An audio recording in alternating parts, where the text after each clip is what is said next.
The Gargoyle's Guide to Sweet Disasters. A cozy paranormal romantic comedy of magic, mayhem, and macarons. Grimvale's Magical Mishaps. Book 1. By Win Valentine. Copyright 2025 by Win Valentine. All rights reserved. No part of this book may be reproduced in any form or by any electronic or mechanical means, including information storage and retrieval systems, without written permission from the author, except for the use of brief quotations in a book review. This novel is entirely a work of fiction. The names, characters, and incidents portrayed in it are the work of the author's imagination. Any resemblance to actual persons, living or dead, events or localities, is entirely coincidental. Win Valentine asserts the moral right to be identified as the author of this work. Designations used by companies to distinguish their products are often claimed as trademarks.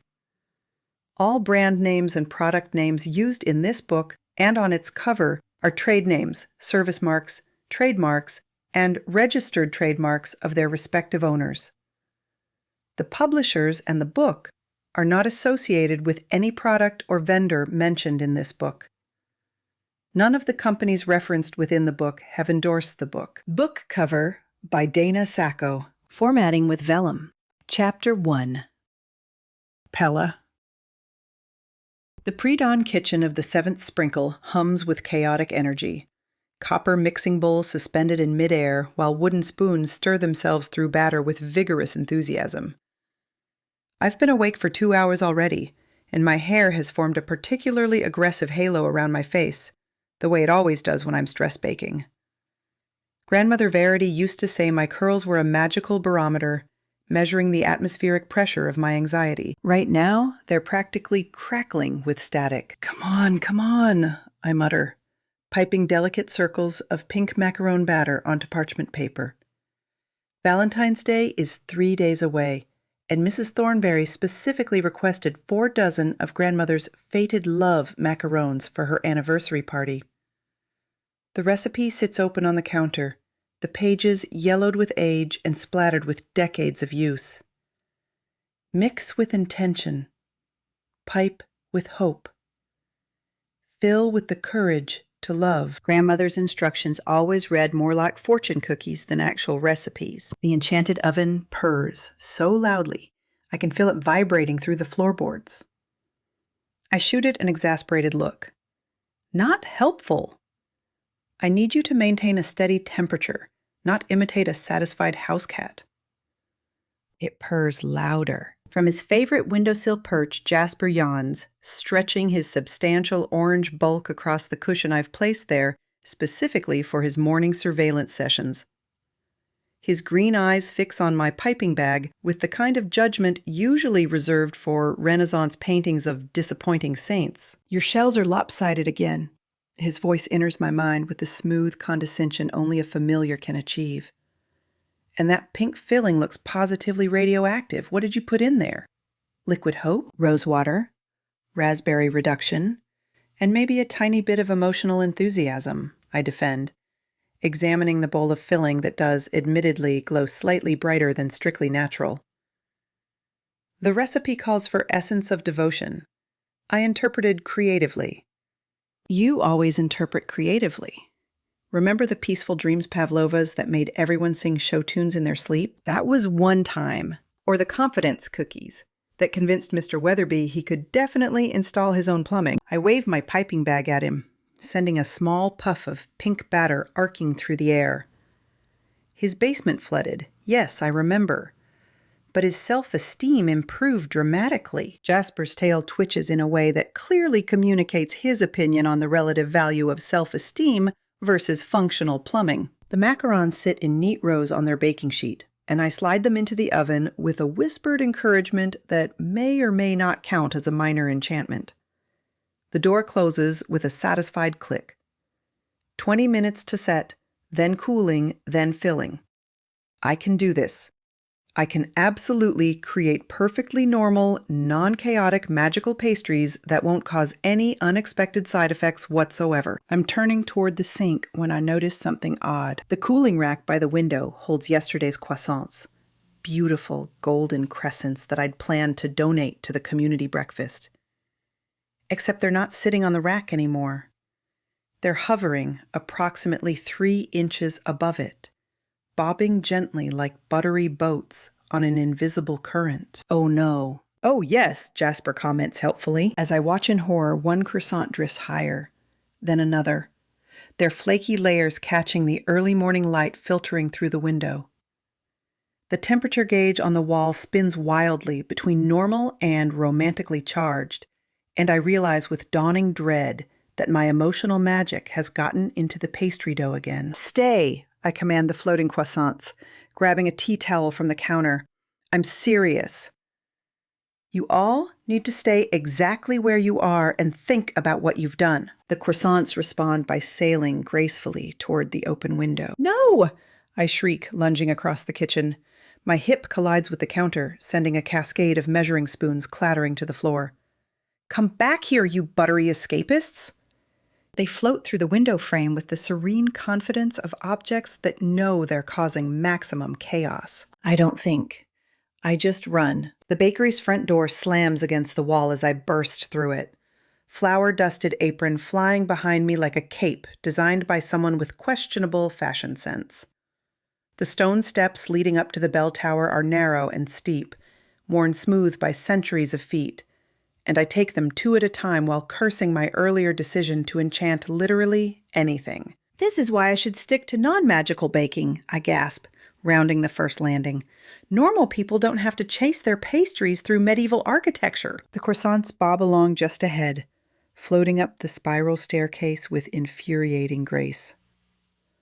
Morning light streams through arrow-slit windows, catching on their golden crusts and making them look even more beautiful and rebellious than before. Pella!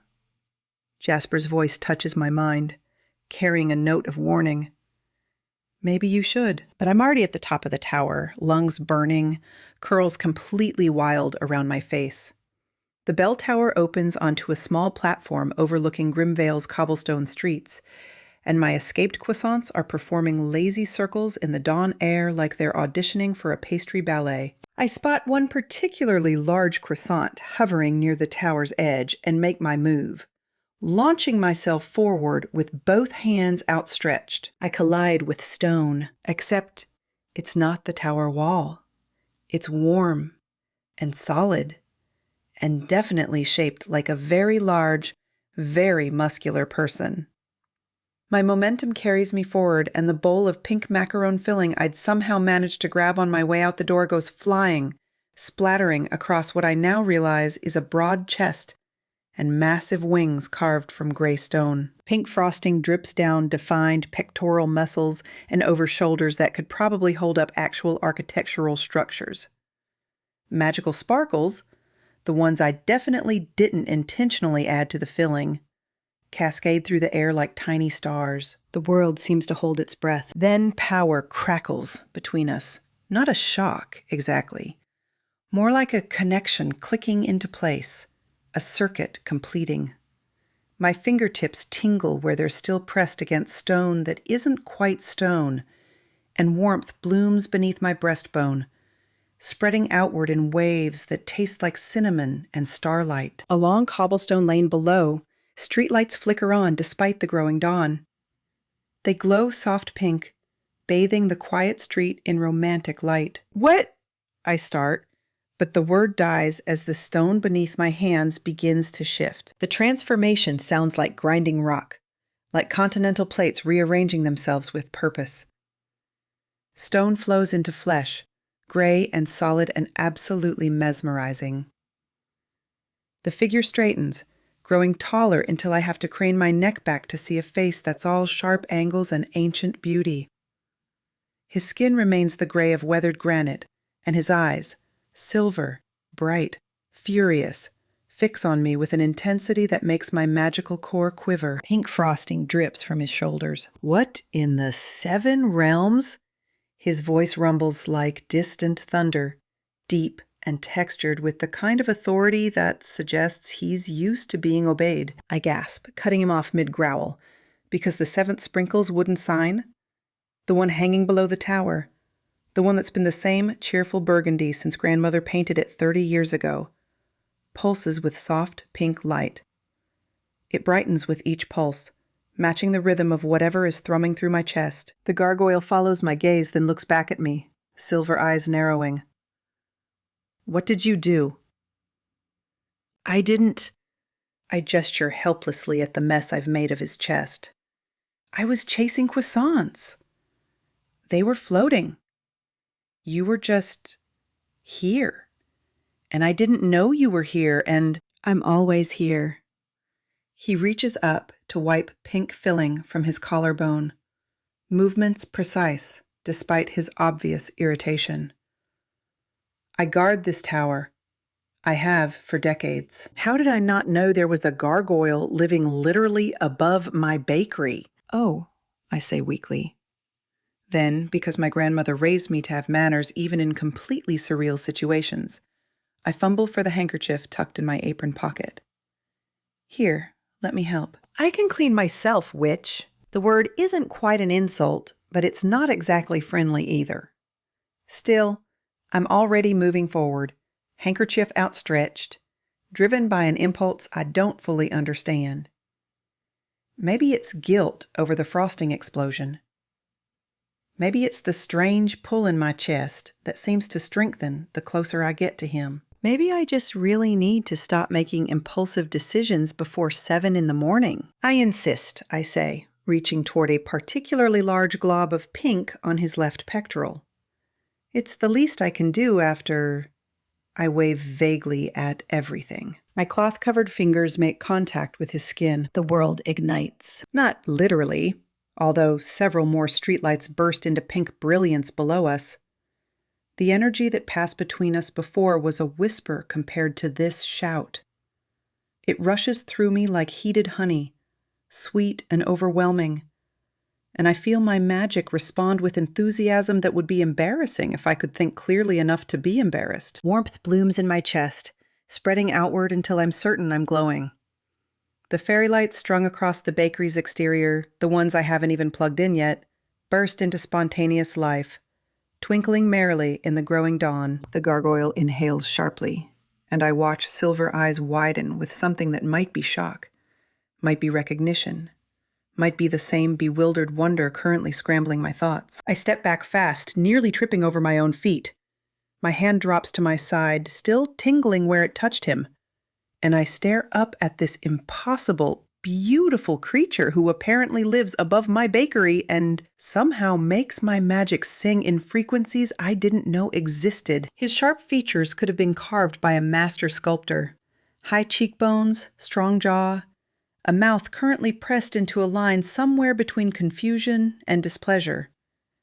But it's his eyes that hold me captive. Silver like moonlight, like the gleam of frost on stone, and currently fixed on me with an intensity that makes breathing feel like a complicated task requiring instruction manuals. My heart hammers against my ribs. My magic hums beneath my skin, happy and eager, and completely unconcerned with the fact that I have no idea what's happening. Around us, escaped croissants continue their serene floating, golden witnesses to whatever impossible thing just occurred between a witch and a gargoyle at the top of a bell tower, while the sun rises over Grimvale. Chapter 2. Kaelen. I retreat into the bell tower with footsteps that echo like gunfire against ancient stone. Each step a sharp rebuke to this morning's unprecedented chaos. The bronze bell looms overhead as I climb past it, massive and silent in the growing daylight. A sentinel that has kept better watch than I managed today. My quarters occupy the highest chamber, spare as always. Rough stone walls worn smooth by centuries of wind. A narrow bed that rarely sees use. And my shelves.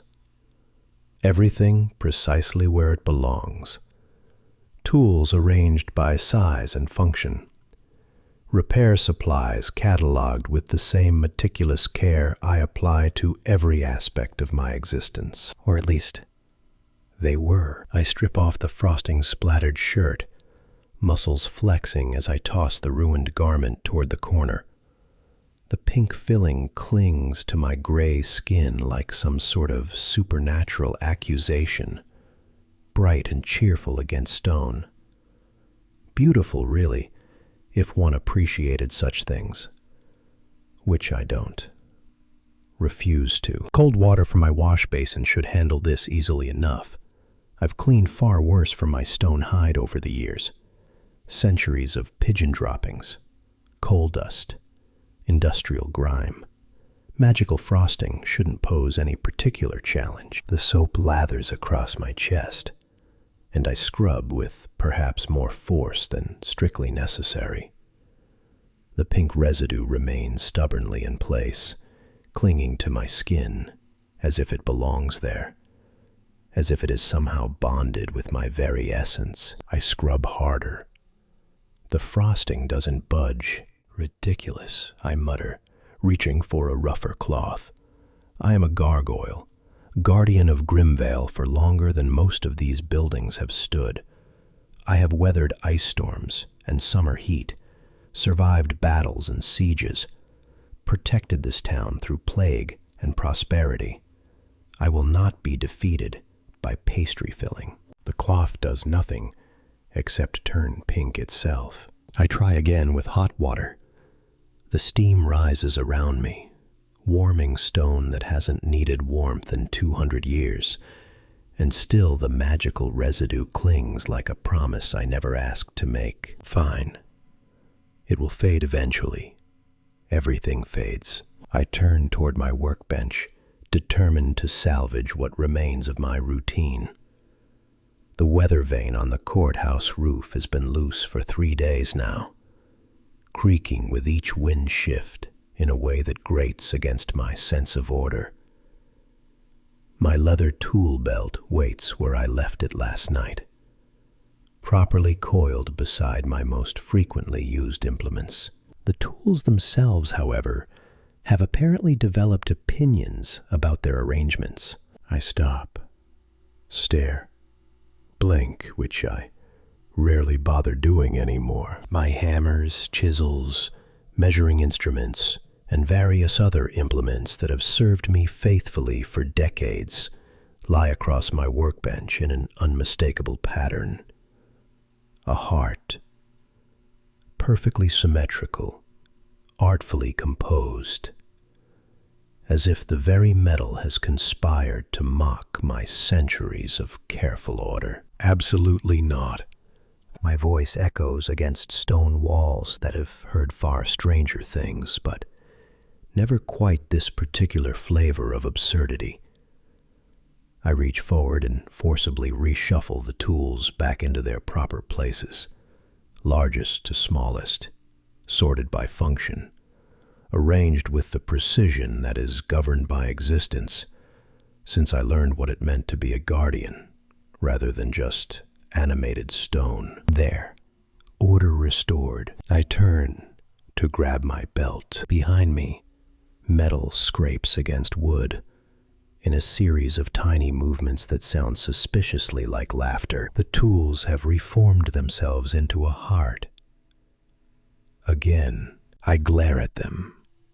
They lie there in romantic configuration, completely unrepentant, as if developing feelings is somehow acceptable behavior for inanimate objects that should know better. This is what happens when witches crash into you with enchanted pastries.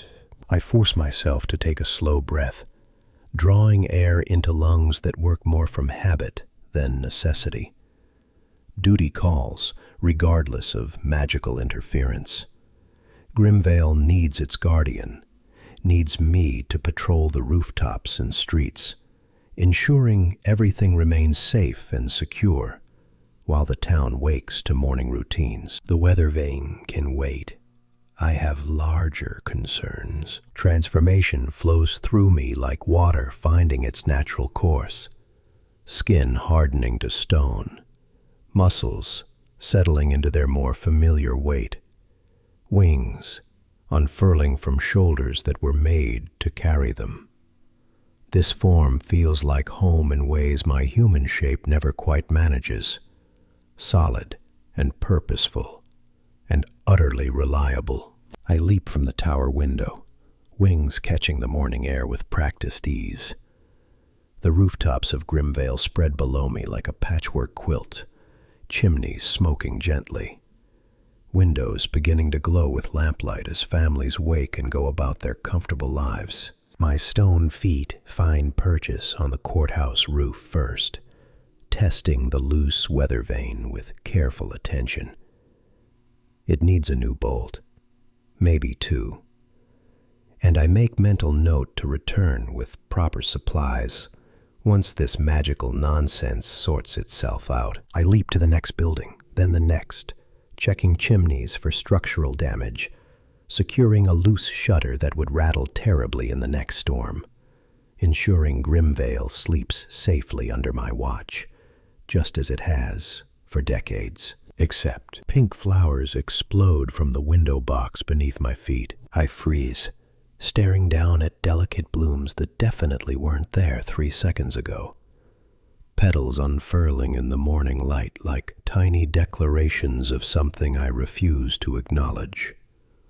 White roses join them, climbing up the trellis with supernatural speed, as if my very presence has turned into some sort of botanical catalyst. No. I leap to the next rooftop. More flowers burst into existence where my stone feet touch down. Morning glories, sweet peas, something that might be honeysuckle twining around the chimney I just inspected. Pink and white blooms creating a trail through the town like breadcrumbs leading back to my shame. This is completely unacceptable. I try landing more gently.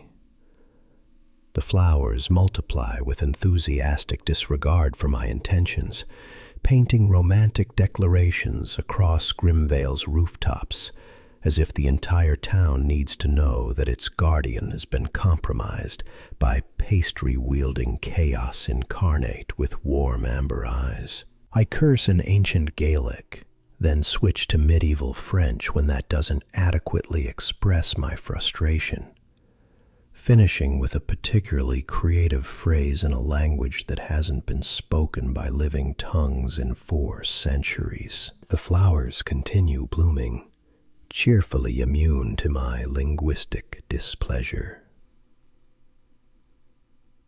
Duty requires I complete the patrol, regardless. I push forward, checking the bakery row for loose tiles, inspecting the town square's cobblestones for trip hazards, ensuring the street lamps remain properly secured. Behind me, a romantic garden springs into existence, marking my path with the kind of decorative excess that belongs in wedding venues, not serious guardian work. The situation reaches peak absurdity when I land near the town square fountain to investigate a loose stone in its base. The fountain, ancient, dignified, properly maintained by yours truly for the past 80 years, has served Grimvale with quiet reliability since before I arrived. It begins playing a waltz, not dripping, not splashing, playing an actual melody, lilting and romantic, echoing through the quiet streets like some sort of midnight serenade, despite the morning hour. The waterspouts dance in time, creating harmonies that sound suspiciously competent, as if the fountain has been secretly attending conservatory classes when I wasn't looking. I stare at it. The fountain continues its performance, completely shameless. Stop that. The waltz swells hopefully, adding what might be violin overtones. This is my life now, arguing with water features. I crouch beside the fountain's base and reach for the internal mechanisms, determined to silence this musical uprising before anyone wakes to witness their guardian reduced to fountain negotiations. My stone fingers find the valve system, adjust the pressure, recalibrate the flow pattern with the same precision I've applied to maintenance for decades. The music gets louder and more elaborate. Harmonizing overtones join the melody now, complex and layered, sounding suspiciously like a string quartet tuning up for a wedding. The water dances higher, creating patterns in midair that sparkle in the morning light. And somewhere deep in my chest, deeper than stone should feel anything, something responds to the beauty of it with warmth I haven't allowed myself in 200 years. I sit back on my heels, surrounded by spontaneously blooming flowers, while a fountain serenades the sleeping town. And finally, admit defeat. Whatever magic that flower-dusted witch unleashed on me is beyond my considerable problem-solving abilities. The memory surfaces without permission, her warm amber eyes widening when our skin touched, genuine concern softening features already bright with morning enthusiasm. The way she tried to clean the frosting from my chest despite my gruff dismissal, moving forward with determined kindness that seemed entirely unconcerned with my monstrous appearance. No one has touched me like that in decades. Centuries, perhaps. Not since Elena. And even she approached with careful reverence, treating my stone form like something precious but separate from the man I tried to be for her. This witch, Pella, her familiar called her, touched me like I was simply someone who needed help, like gray skin and stone muscles were unremarkable details rather than fundamental barriers. The warmth that flooded through me when our skin met felt like spring arriving after endless winter, like the first time I learned that stone could choose gentleness instead of violence, like every good thing I'd convinced myself I no longer deserved. I shake my head sharply, dislodging sentiment that has no place in practical problem-solving. Whatever this magical bond means, it's compromising my guardian duties, creating chaos across Grimvale's carefully maintained order, and turning my reliable existence into something unpredictable, unacceptable. If the chaotic baker created this predicament with her enchanted pastries, then she can bloody well fix it, before my reputation as Grimvale's reliable protector becomes a laughingstock. I transform back to human form, easier to have difficult conversations without looking like a particularly judgmental gargoyle, and stride purposefully toward the seventh sprinkle.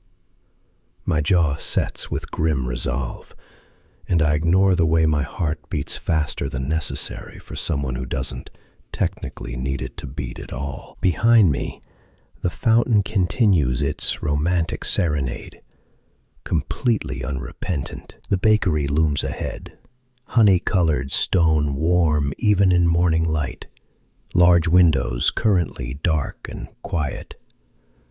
The pink glow has faded from its wooden sign, leaving only cheerful burgundy paint and the kind of welcoming atmosphere that probably draws customers like moths to well-lit flower. I pause outside, suddenly uncertain in ways I haven't been since I first learned to walk upright instead of crawling across cathedral roofs. This witch turned my ordered existence completely upside down in the span of a single collision. She makes my tools arrange themselves romantically. She makes flowers bloom in my footsteps and fountains play wedding marches. She touched my chest and made me feel warm for the first time in 2 centuries. I should be furious, I am furious. Mostly, I steel myself for what promises to be an awkward conversation and reach for the bakery door. Chapter 3. Pella. I arrive at the 7th sprinkle when dawn is still just a hopeful suggestion on the horizon, determined to create the most perfect batch of Valentine's Day eclairs this town has ever seen. Professional, controlled, absolutely, completely normal magical baking that won't result in any gargoyle collisions or mysterious tingling sensations or dreams about silver eyes set in stone-gray skin that shifted to warm human features. Focus, Pella. I tie my favorite burgundy apron around my waist and pull out grandmother's copper mixing bowls, running through the eclair recipe with the kind of determined concentration usually reserved for diffusing bombs. Choux pastry requires precision, structure, the kind of careful technique that definitely won't be affected by the fact that I've been replaying yesterday's encounter on an endless mental loop for approximately 16 hours straight. The butter goes into the saucepan. Water follows. I reach for the flour canister and pause, remembering how his chest felt under my palm. Solid and cool and unexpectedly smooth, like river stones warmed by summer sun, except he wasn't warm, was he? He was stone. And I was trying to clean macaron filling off an actual gargoyle, who then transformed into the most devastatingly handsome man I've ever seen in my entire... The mixing bowl floats gently upward. No, no, no! I grab for it, but it drifts just beyond my fingertips, rising with the lazy determination of a particularly stubborn balloon. Down! Bowl! I command you to... Oh, sugar. The cooling racks lift next, followed by this morning's pre-dawn batch of chocolate croissants. They drift upward like delicious, buttery clouds, completely ignoring both gravity and my increasingly frantic mental commands to behave themselves. Scones join the aerial parade, rotating slowly in midair like planets orbiting an invisible sun. Danish pastries perform graceful barrel rolls near the ceiling, their fruit filling catching the early light streaming through the windows. Oh, come on! I jump futilely for a hovering chocolate croissant, my fingers closing on empty air as it floats just beyond reach.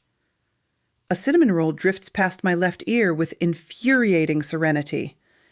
This is completely unprofessional. We have customers in exactly... I check the clock on the wall, which is also floating now.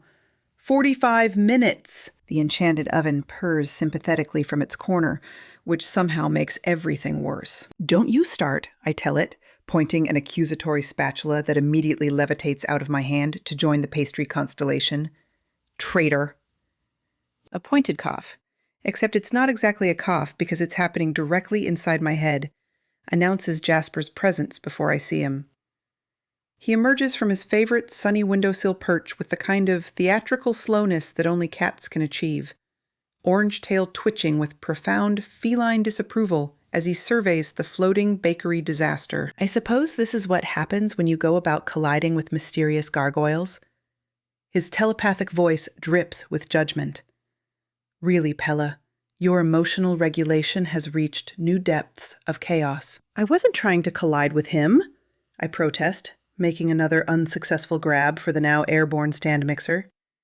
He was just there, being all stone and brooding on the bell tower, and I was chasing croissants, and, oh blast it, the croissants are escaping again. Indeed, several of yesterday's survivors have apparently decided to make a break for freedom through an open window.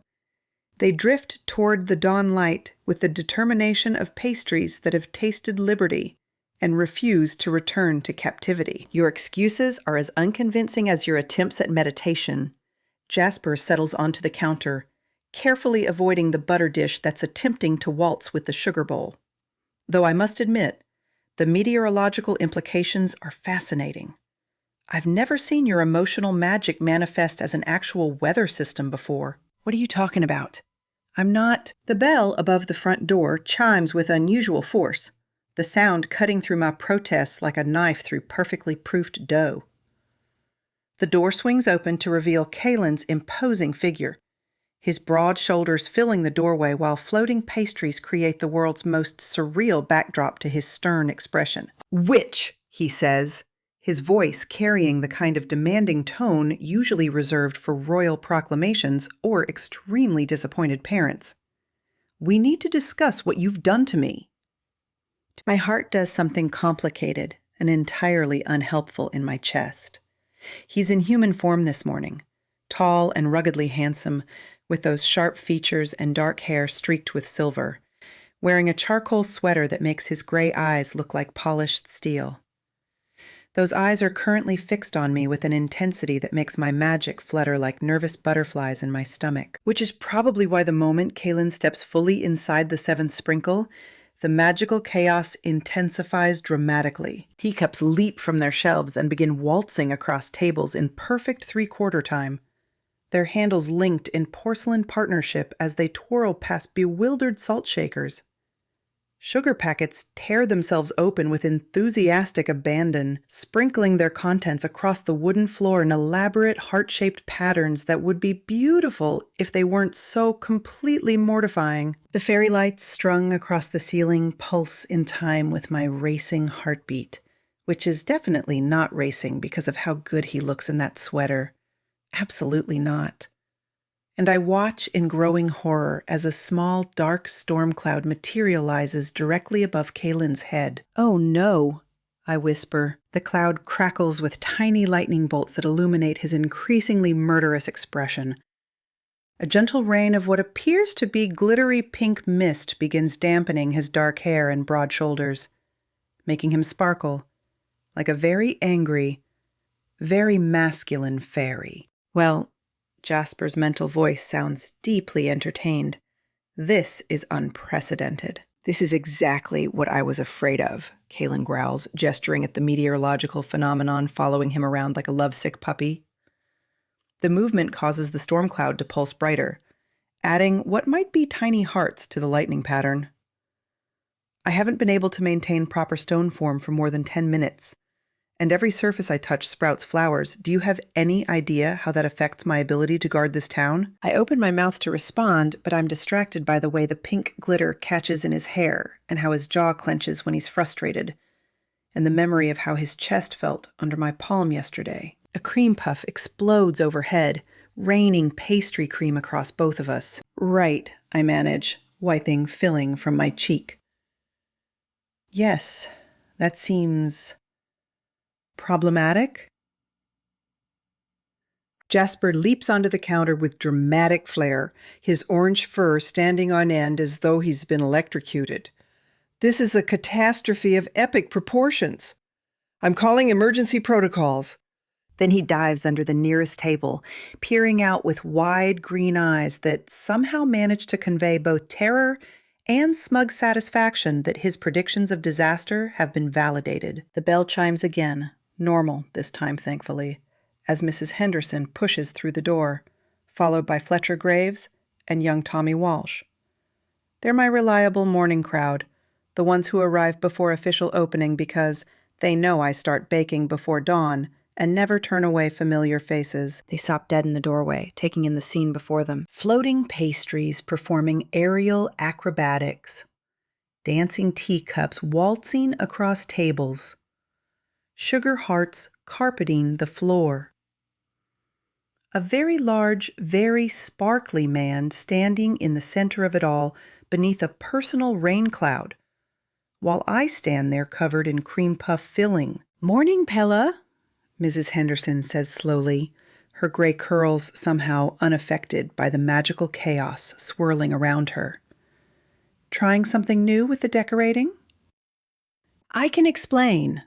I wave my hands frantically, which causes a nearby tray of muffins to shoot upward and scatter like delicious meteors. This definitely isn't normal magical bakery behavior.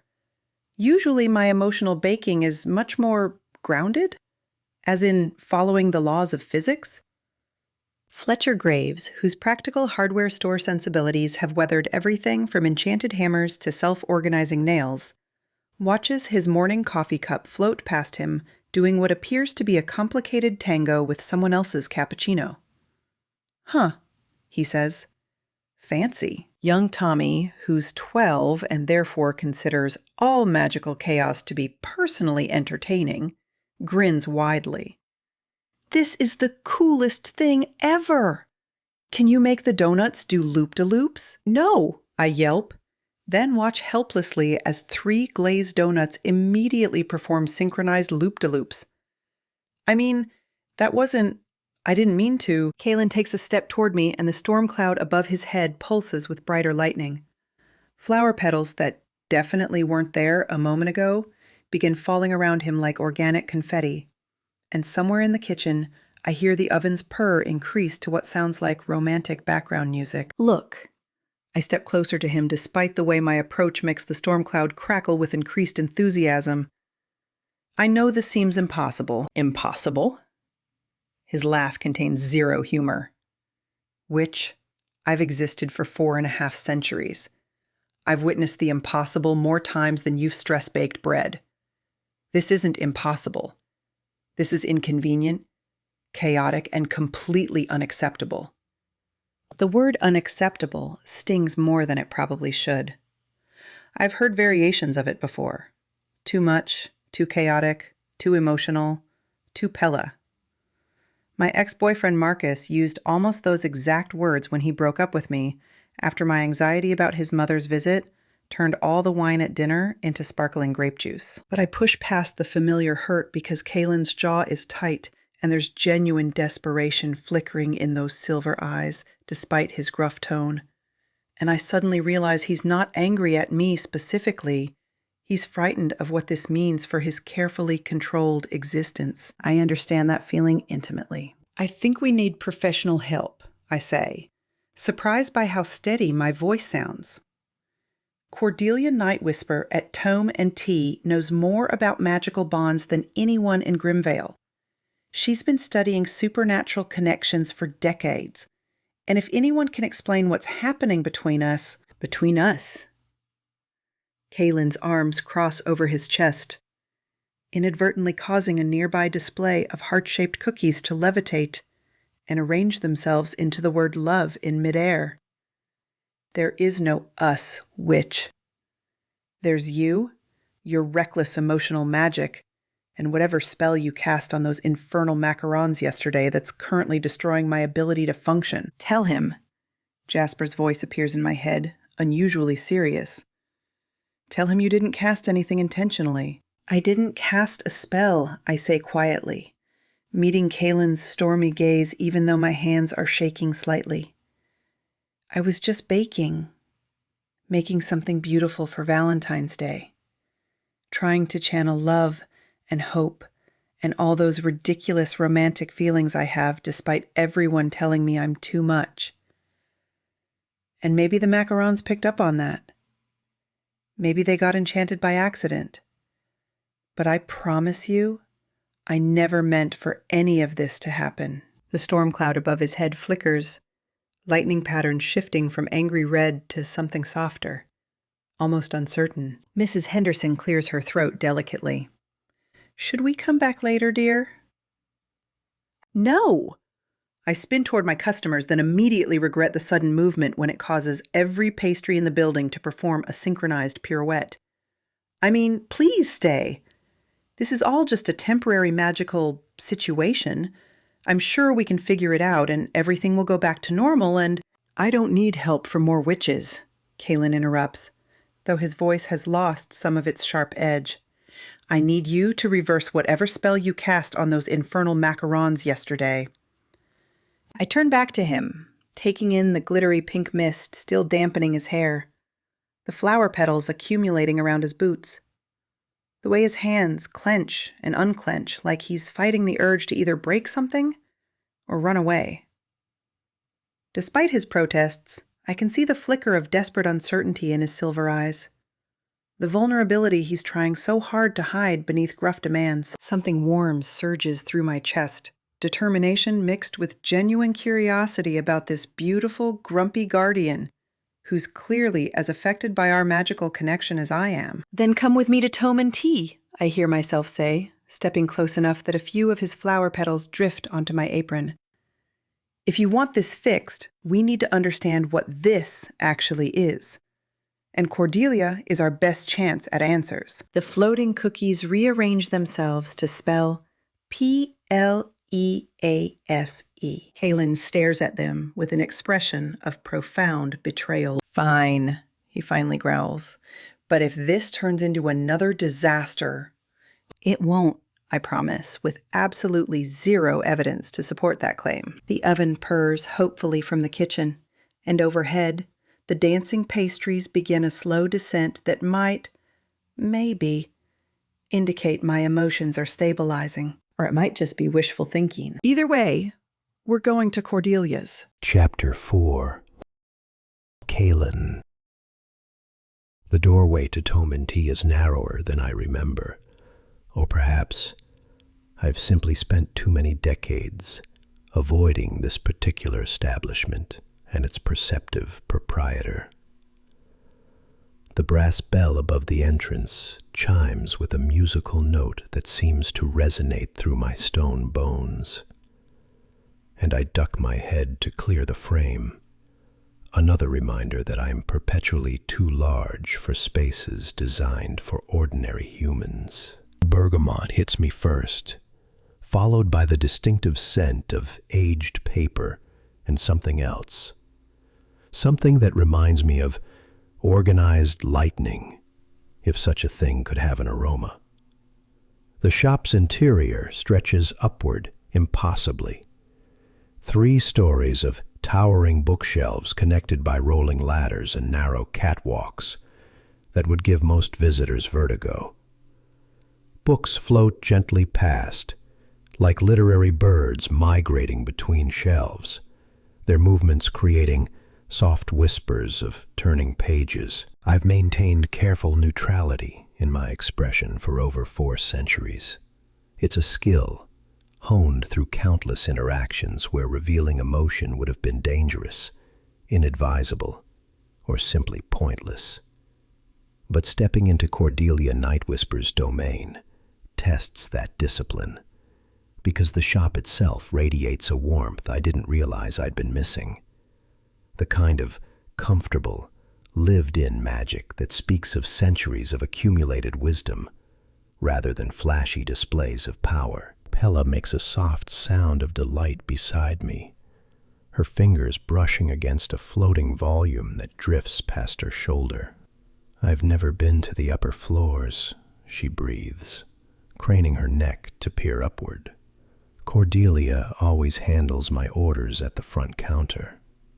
"That's because you typically arrive during rush hour with disasters trailing in your wake, dear heart," a melodic voice observes from somewhere between the towering shelves.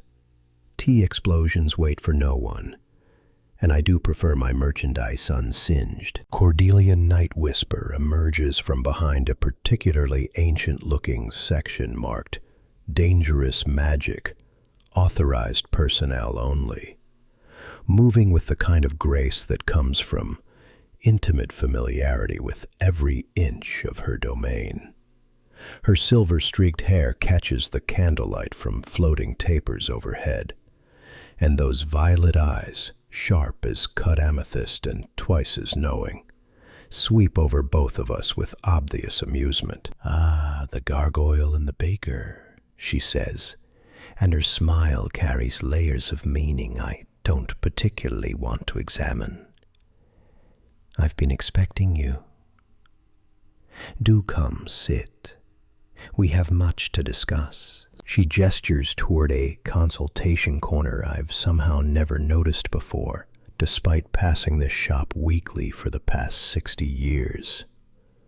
2 velvet chairs in deep plum upholstery sit arranged around a small table that holds a crystal ball, currently displaying what appears to be passages from various books, their text scrolling across the sphere's surface like some kind of mystical reference system. The town's magical aura has been absolutely singing with romantic chaos since yesterday morning, Cordelia continues, already moving toward a tea service that definitely wasn't there a moment ago. Streetlights performing choreographed displays, fountain water creating heart shapes, and Fletcher's hardware store spontaneously organizing all the nails by romantic potential rather than size. Quite the spectacle. My jaw tightens. That's why we're here. To end the spectacle. Of course. Cordelia waves one hand airily, causing books to arrange themselves in midair around us, pages fluttering open to reveal dense text about magical bonding and love enchantments. Though I find it fascinating that you chose to come together rather than seeking separate solutions. The bond must be quite compelling. Pella settles into one of the velvet chairs with the kind of graceless enthusiasm that somehow manages to be endearing. She tucks one leg under herself, completely inappropriate sitting posture that would have scandalized society when I was carved, and leans forward eagerly. We just want to understand what happened. I swear I didn't cast any intentional spell. I'm aware, dear. Cordelia produces 2 teacups from the service, pouring liquid that shimmers with an opalescent sheen like moonlight on water. Your emotional magic is powerful precisely because it's unconscious, pure feeling translated directly into reality without the filters of formal spell work. Much more honest, though, admittedly, harder to control. She offers me one of the cups, and I accept it automatically before my wariness catches up with my manners. The porcelain feels delicate in my hands.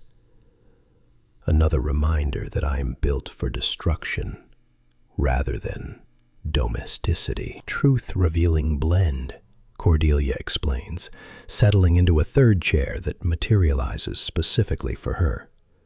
Nothing invasive, mind you, just encourages honesty about feelings you're already experiencing. Helps tremendously when researching magical bonds, which tend to feed on emotional authenticity. I stare into the shimmering liquid, watching patterns swirl across its surface. My instinct screams to refuse anything that might expose the carefully guarded emotions I've spent centuries learning to bury. But Pella has already taken a sip of hers, closing her eyes with a soft sound of appreciation. And somehow, her trust makes me feel like a coward for hesitating. I drink. The tea tastes like starlight and silver bells, if such things had flavor.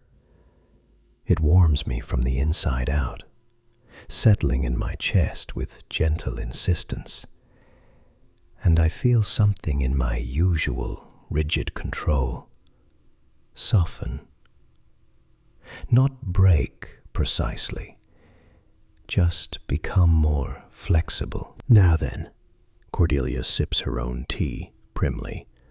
Let's discuss artificial fated mate bonds and what we're dealing with. The floating books begin rearranging themselves with purpose, creating a semicircle of open volumes that display relevant passages. One particularly old tome positions itself directly in front of me, its ancient pages covered in elegant script that describes the formation and dissolution of magical bonds in clinical detail. Artificial bonds, Cordelia reads aloud, though I suspect she's doing it for our benefit rather than her own.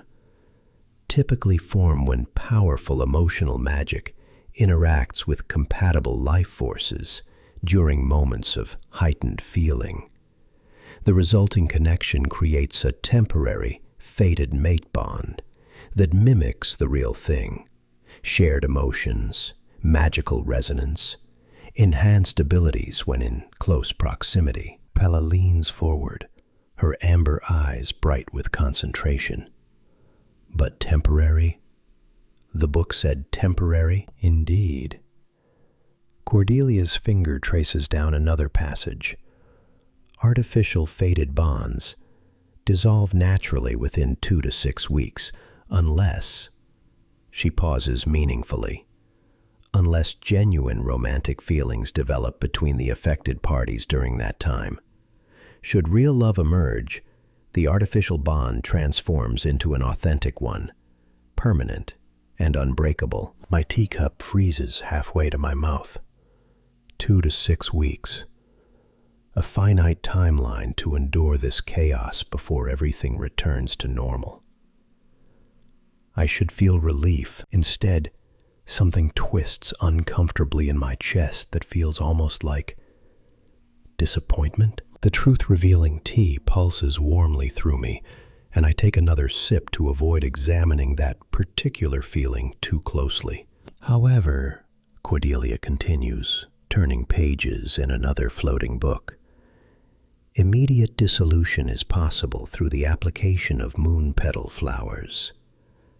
Their silvery blooms contain properties capable of severing even the strongest artificial magical connections, returning both parties to their previous unbonded states without harm. My heart, that ancient, stubborn organ that's beaten steadily for over 4 centuries, lurches against my ribs. Moon petals. In my rooftop garden, carefully tended in a corner that gets the best moonlight, I have 7 moon petal plants currently in full bloom. Their silver flowers open only at night, petals catching starlight like captured dreams, and I've been cultivating them for the past decade because their ethereal beauty reminds me that gentleness exists even in darkness.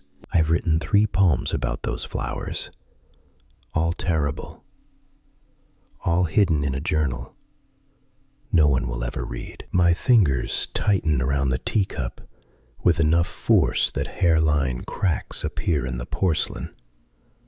The truth-revealing tea sloshes dangerously close to the rim, and I force myself to loosen my grip before I shatter the delicate thing entirely. Moon petals are virtually impossible to find in cultivation, Cordelia says, and there's something in her tone that makes me wonder if she knows exactly where I'm looking and precisely what I'm thinking. They grow only in the most carefully tended magical gardens, requiring constant attention, perfect conditions, and genuine love of beauty for beauty's sake. Most practical magic users don't have the patience for such temperamental flora. So we can't get them? Pella's voice holds clear disappointment, which shouldn't sting, but somehow does. I didn't say that. Cordelia's violet eyes find mine over the rim of her teacup, and I have the distinct sensation of being seen in ways I very much don't appreciate. Only that they're rare. Someone in Grimvale might have access to such flowers, though they'd need a good reason to part with them. I remain silent. The truth-revealing tea sits warm and insistent in my stomach, encouraging honesty. But 4 centuries of careful emotional control aren't undone by a single cup of enchanted beverage. Revealing my garden would mean exposing the part of myself I've hidden since Elena died.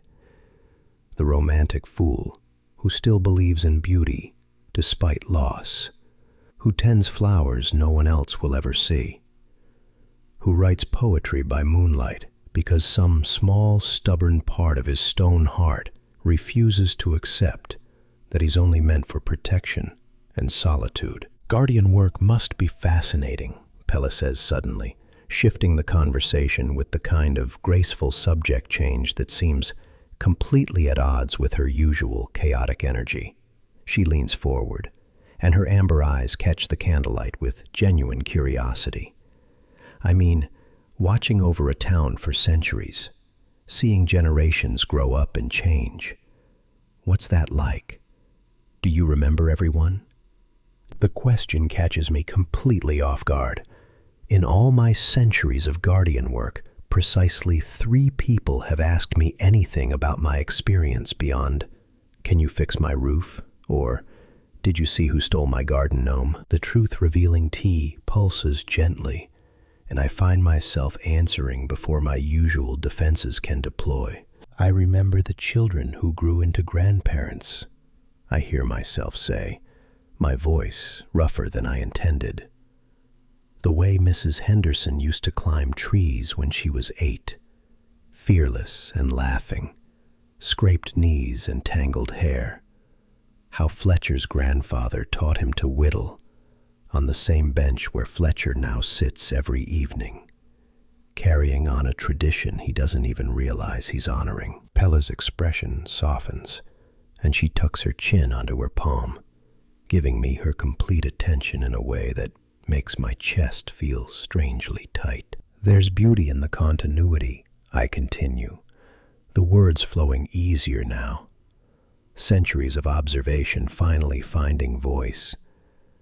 Watching love stories unfold across decades. Seeing how each generation adds to the town's character. New shops, new families. The way traditions evolve while staying fundamentally true to themselves.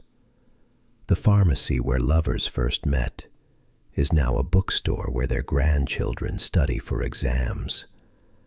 The park where wedding proposals happened becomes the playground where those couples' children learn to walk. My teacup sits forgotten in my hands as I speak, and the truth-revealing tea works its subtle magic, drawing out feelings I've buried under layers of stone and duty. I've always observed from a distance, though, I admit, and there's more vulnerability in those words than I've allowed myself in 200 years. Never participating in the life I protect. Guardian work means bearing witness to joy without claiming any for yourself. Celebrating continuity while remaining forever outside the flow of time that gives it meaning. The silence that follows feels weighty, but not uncomfortable. Cordelia has gone very still, her expression unreadable, while books continue their gentle floating overhead, like literary clouds. Pella's eyes have gone suspiciously bright, and when she speaks, her voice carries the kind of empathy that bypasses all my carefully constructed defenses. That sounds incredibly lonely. 3 words. Simple, honest, devastating in their accuracy. "It's necessary," I counter, but the protest sounds hollow even to my own ears. "Necessary and lonely aren't mutually exclusive," she says gently. "You can be both things at once." I think maybe you've been carrying necessary loneliness for so long that you've forgotten it's okay to want something different.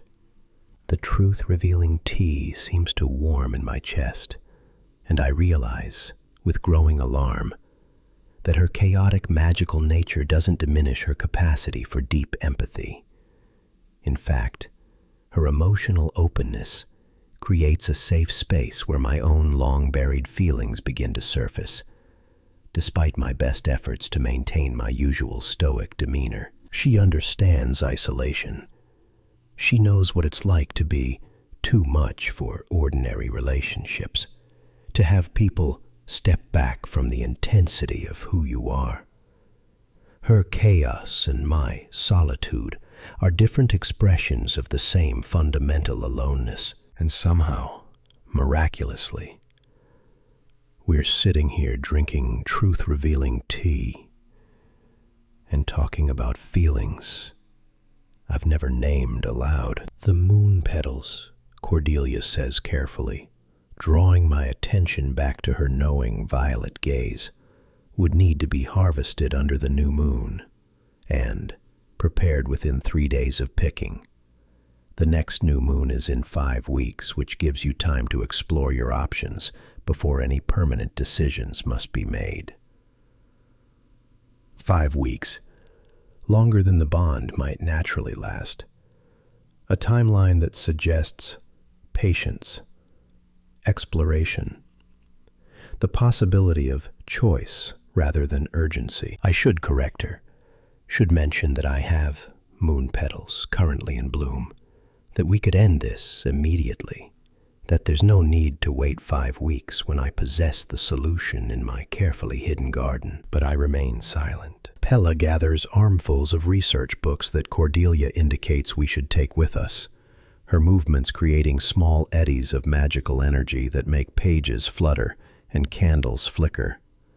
She's completely unself-conscious about her effect on the environment, accepting her magical chaos as simply part of who she is. I find myself watching the graceful way she moves despite her enthusiasm, how her hands gentle around delicate spines, the way she tucks a strand of auburn hair behind her ear when it falls across her face, the melodic quality of her laugh when a particularly heavy tome tries to escape her grip and she has to lunge to catch it. My centuries of solitary existence have taught me to appreciate beauty in stolen moments, sunrises no one else witnesses, the first snow falling on empty streets, moonlight transforming familiar landscapes into something magical.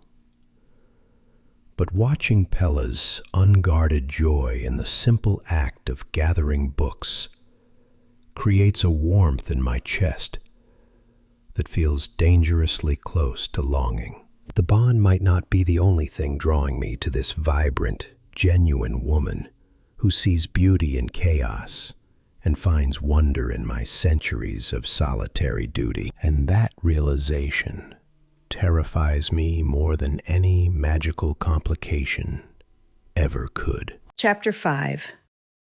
Pella. The whispering woods live up to their name as my boots crunch through layers of fallen leaves, each step releasing the earthy scent of autumn decay and new growth intertwined. The silver birch trees lean in close overhead, their pale bark glowing almost ethereal in the filtered afternoon light, and their voices, because, yes, they actually have voices, murmur soft warnings about approaching weather. "Storm coming from the west," whispers the tallest birch to my left. "Big one, too," agrees its neighbor, branches rustling with concern. "Unnatural gathering." Emotional weather patterns detected. I choose to ignore that last bit because, honestly, having the trees point out that my feelings are affecting meteorological systems isn't helpful when I'm already trying very hard not to think about how aware I am of Kaelen walking beside me. How his presence feels solid and grounding, despite the magical chaos that continues to spark between us like static electricity. How the sound of his boots on the forest floor creates a steady rhythm that my own steps unconsciously try to match. Focus on the mission, Pella. Moon petals. Breaking the bond. Returning to normal life where I don't accidentally make storms happen just by feeling too many things at once. The research said they bloom in clearings touched by both moonlight and starlight, I say, consulting Cordelia's hand-drawn map while absolutely not stealing glances at Kaelen's focused profile. Except I totally am stealing glances, because the dappled forest light brings out the silver streaks in his dark hair and highlights the determined set of his jaw. And there's something mesmerizing about the way he moves through the woods, carefully, deliberately, like every step is calculated for maximum efficiency and minimum disturbance to the environment. He's wearing that charcoal sweater again, the one that somehow makes his shoulders look even broader, and I've developed an unfortunate fascination with the way his hands rest loosely at his sides, ready to catch me if I trip over the increasingly uneven terrain. Which is absolutely just the bond talking, obviously. Magical attraction that will dissolve the moment we find these flowers and brew the counterspell. Except except the conversation at Cordelia's shop keeps replaying in my mind. The way he described centuries of bearing witness to life without participating, the genuine loneliness beneath his stoic exterior, the careful vulnerability in his voice when he admitted that watching generations pass had taught him both the beauty and pain of impermanence. He revealed something real, something that had nothing to do with magical bonds or artificial enchantments, and everything to do with the actual person hiding beneath layers of stone and duty. Thunder rumbles overhead, low and ominous. "Weather's changing fast," Kaelen observes, his silver eyes scanning the canopy where storm clouds are gathering with definitely unnatural speed. The sky that was clear and autumn bright minutes ago now roils with dark gray masses that seem to be forming directly above our location. I realize with growing alarm that the weather is responding to the emotional tension crackling between us. My hopeful excitement about maybe getting to know him better, clashing with what I can only assume is his carefully controlled reluctance, like opposing magical forces creating atmospheric chaos. "This is me, isn't it?" I say, watching the clouds churn faster. My emotions are making a storm. "Our emotions," Kaelen corrects quietly. "I can feel it too. The bond amplifies what we're both feeling." Oh no. That means he's feeling as conflicted as I am, as drawn and uncertain and completely overwhelmed by whatever this connection is between us. That means lightning flashes brilliant white through the canopy, so close I can smell ozone and feel the electric charge raise every hair on my arms. The crack of thunder follows immediately, deafening and visceral. "Move!" Kaelen's hand closes around mine, warm despite his stone-like skin, and suddenly we're racing through the woods as the storm breaks with supernatural intensity. Rain begins falling in heavy, magically charged drops that sizzle where they hit the ground, leaving small scorch marks on leaves and steaming when they strike exposed rock. My magical, emotional weather tantrum is going to burn down the forest. Perfect. Just perfect. Kaelen pulls me toward a hidden cave I never would have spotted between the moss-covered boulders, the entrance barely wide enough for his broad shoulders. He turns sideways to slip through, still gripping my hand, and tugs me after him just as the deluge transforms from heavy rain to absolute downpour. Inside, my eyes take a moment to adjust to the dimness, and then I gasp. The cave is small, cozy, really, with walls covered in phosphorescent moss that glows soft blue-green like underwater light. The glow pulses gently, almost breathing, casting shifting patterns across the stone floor and creating the feeling that we've stepped into some fairy tale grotto hidden from the ordinary world. "It's beautiful," I whisper, because even in the middle of our magical disaster and emotionally induced weather crisis, I can still appreciate unexpected beauty. "Used to shelter here during patrols," Kaelen says, releasing my hand to run his fingers along the moss-covered wall. The glow brightens at his touch, responding to his presence like it recognizes an old friend.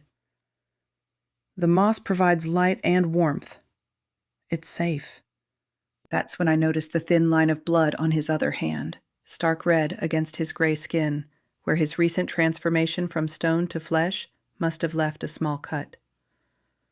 The wound looks recent, probably from when he'd grabbed the cave entrance to pull himself through. "You're hurt," I say softly, already reaching into my coat pocket for the clean handkerchief I always carry. Habit from years of flour-dusted fingers and inevitable baking mishaps, but now I'm grateful for the practical preparation. "It's nothing," he starts to protest, but I've already taken his large hand in both of mine, marveling at the contrast between his powerful fingers, broad and capable, scarred from centuries of guardian work, and the surprising delicacy of his pulse beating beneath my touch. His hands are warm. I don't know why that surprises me, given that he shifts between stone and flesh, but somehow I'd expected coldness to match his stoic exterior. Instead, his skin radiates gentle heat, and I can feel the steady thrum of his heartbeat against my fingertips as I carefully position the handkerchief over the cut. Kaelen goes very still. Not the frozen-in-place stillness of actual stone, but the breathless quiet of someone afraid that any movement might shatter whatever delicate thing is happening between us. I can feel his silver eyes on my face as I gently dab at the wound, my touch feather light, because even though he's physically strong enough to lift cars, I somehow know that tenderness matters more than efficiency right now. The cut isn't deep. Already healing, probably, given his supernatural nature. But I take my time cleaning it anyway, hyper-aware of every point of contact between us, my thumbs cradling his palm, my fingers wrapped around his wrist, the way his hand dwarfs mine but somehow fits perfectly in my grasp. When I finally look up, I find his silver eyes watching me with an intensity that makes my heart skip several beats. Not the careful distance of our earlier interactions, not the polite tolerance of someone enduring an inconvenience. This is something rawer, more vulnerable. The look of a man seeing something he wants desperately but doesn't believe he deserves. The storm outside continues its magical fury. But inside this small cave with its fairy-light moss and two people who understand loneliness in different languages, everything feels suspended. Possibility hangs in the air like the phosphorescent glow. I know this bond is probably just magic making us feel things, I admit quietly, my voice barely audible above the thunder. The words hurt to say, acknowledging the artificiality of our connection. But I need honesty more than I need comfortable illusions. And I know I'm too much for most people. Too emotional, too chaotic, too everything, really. My previous relationships flash through my mind like a painful highlight reel. Dating app disaster, who couldn't handle my magical mishaps. The guy from the farmer's market, who said I was exhausting after 3 weeks.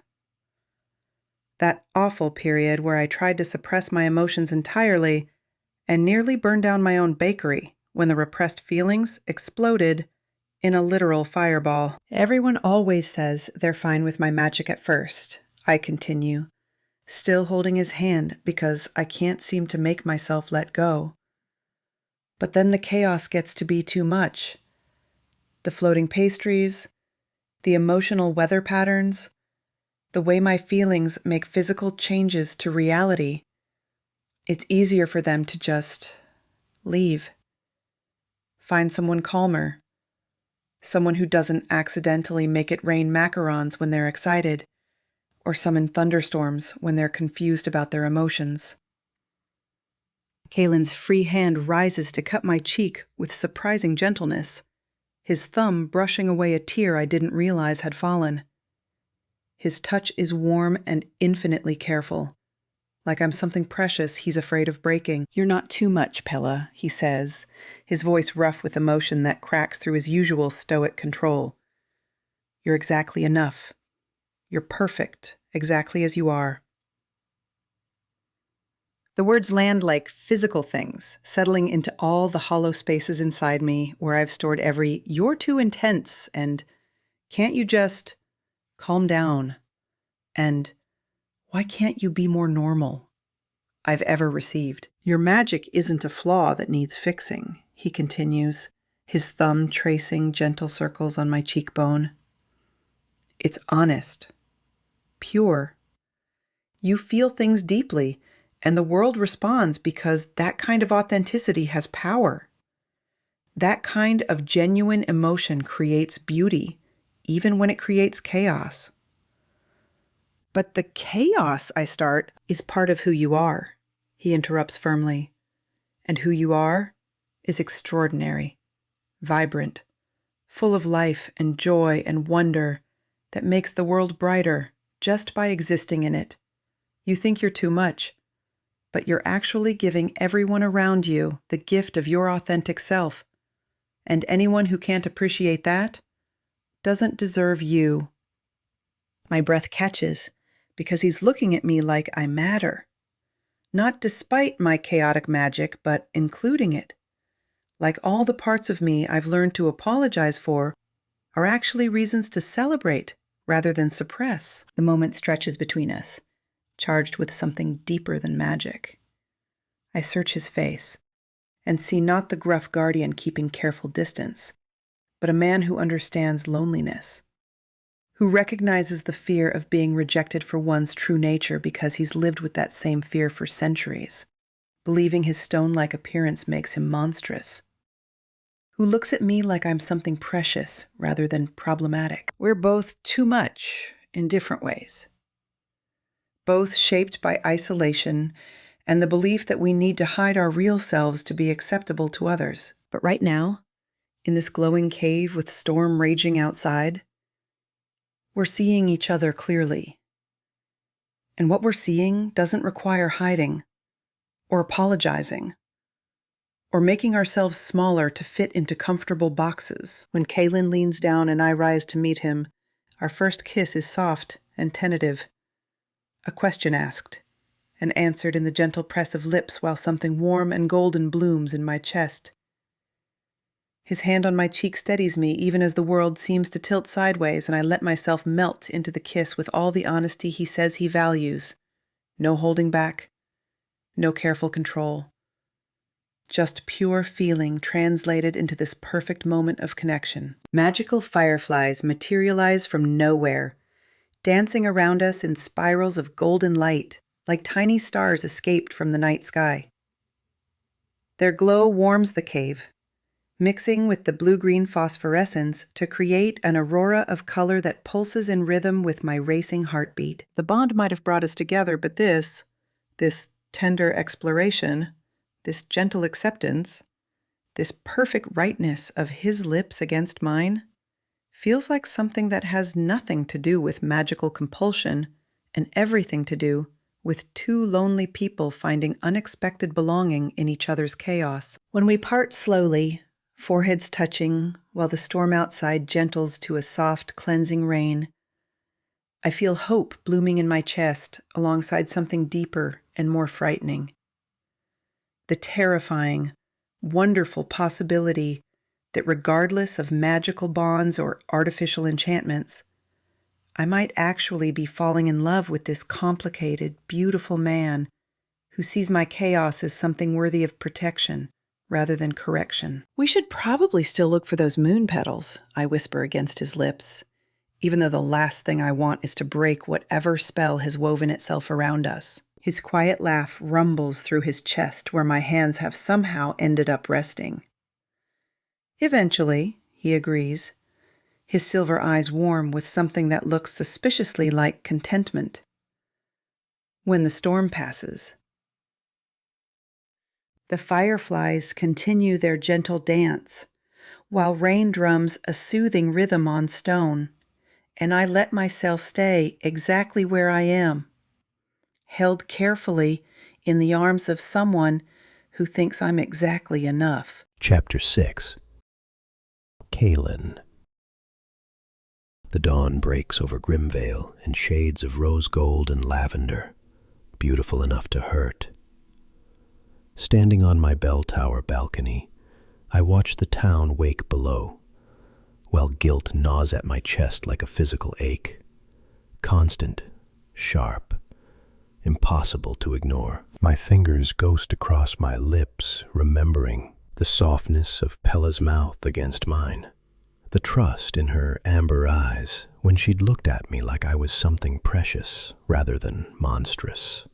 The way she'd melted into my arms with such honest, unguarded affection that my centuries-old heart had cracked open, despite every defense I'd carefully constructed around it. I could end this right now, 20 steps from where I stand, behind the carefully concealed door that opens onto my rooftop sanctuary. Moon petals bloom in silvery abundance. The rare flowers Cordelia mentioned, the ones that could dissolve an artificial fated mate bond immediately.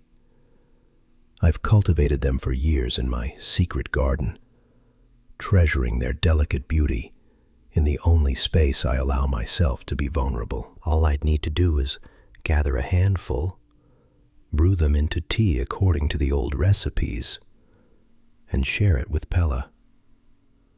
The magical compulsion would dissolve like morning mist, leaving us both free to walk away from this complicated entanglement before anyone gets hurt worse than they already will be. But I kissed her instead.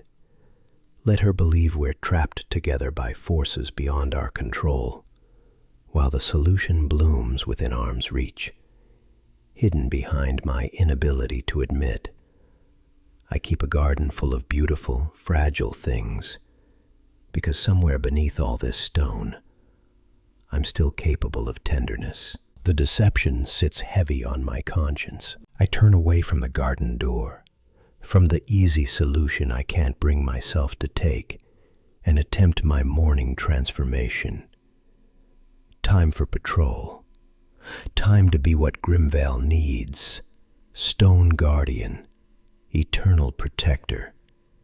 Nothing more complicated than duty made flesh. Except my concentration fractures mid-shift. The transformation that normally flows through me like breathing suddenly stutters and stalls, leaving me caught between forms in a way I haven't experienced since I was newly created. My right arm completes the change, granite gray and strong as mountains, but my left remains stubbornly flesh and blood.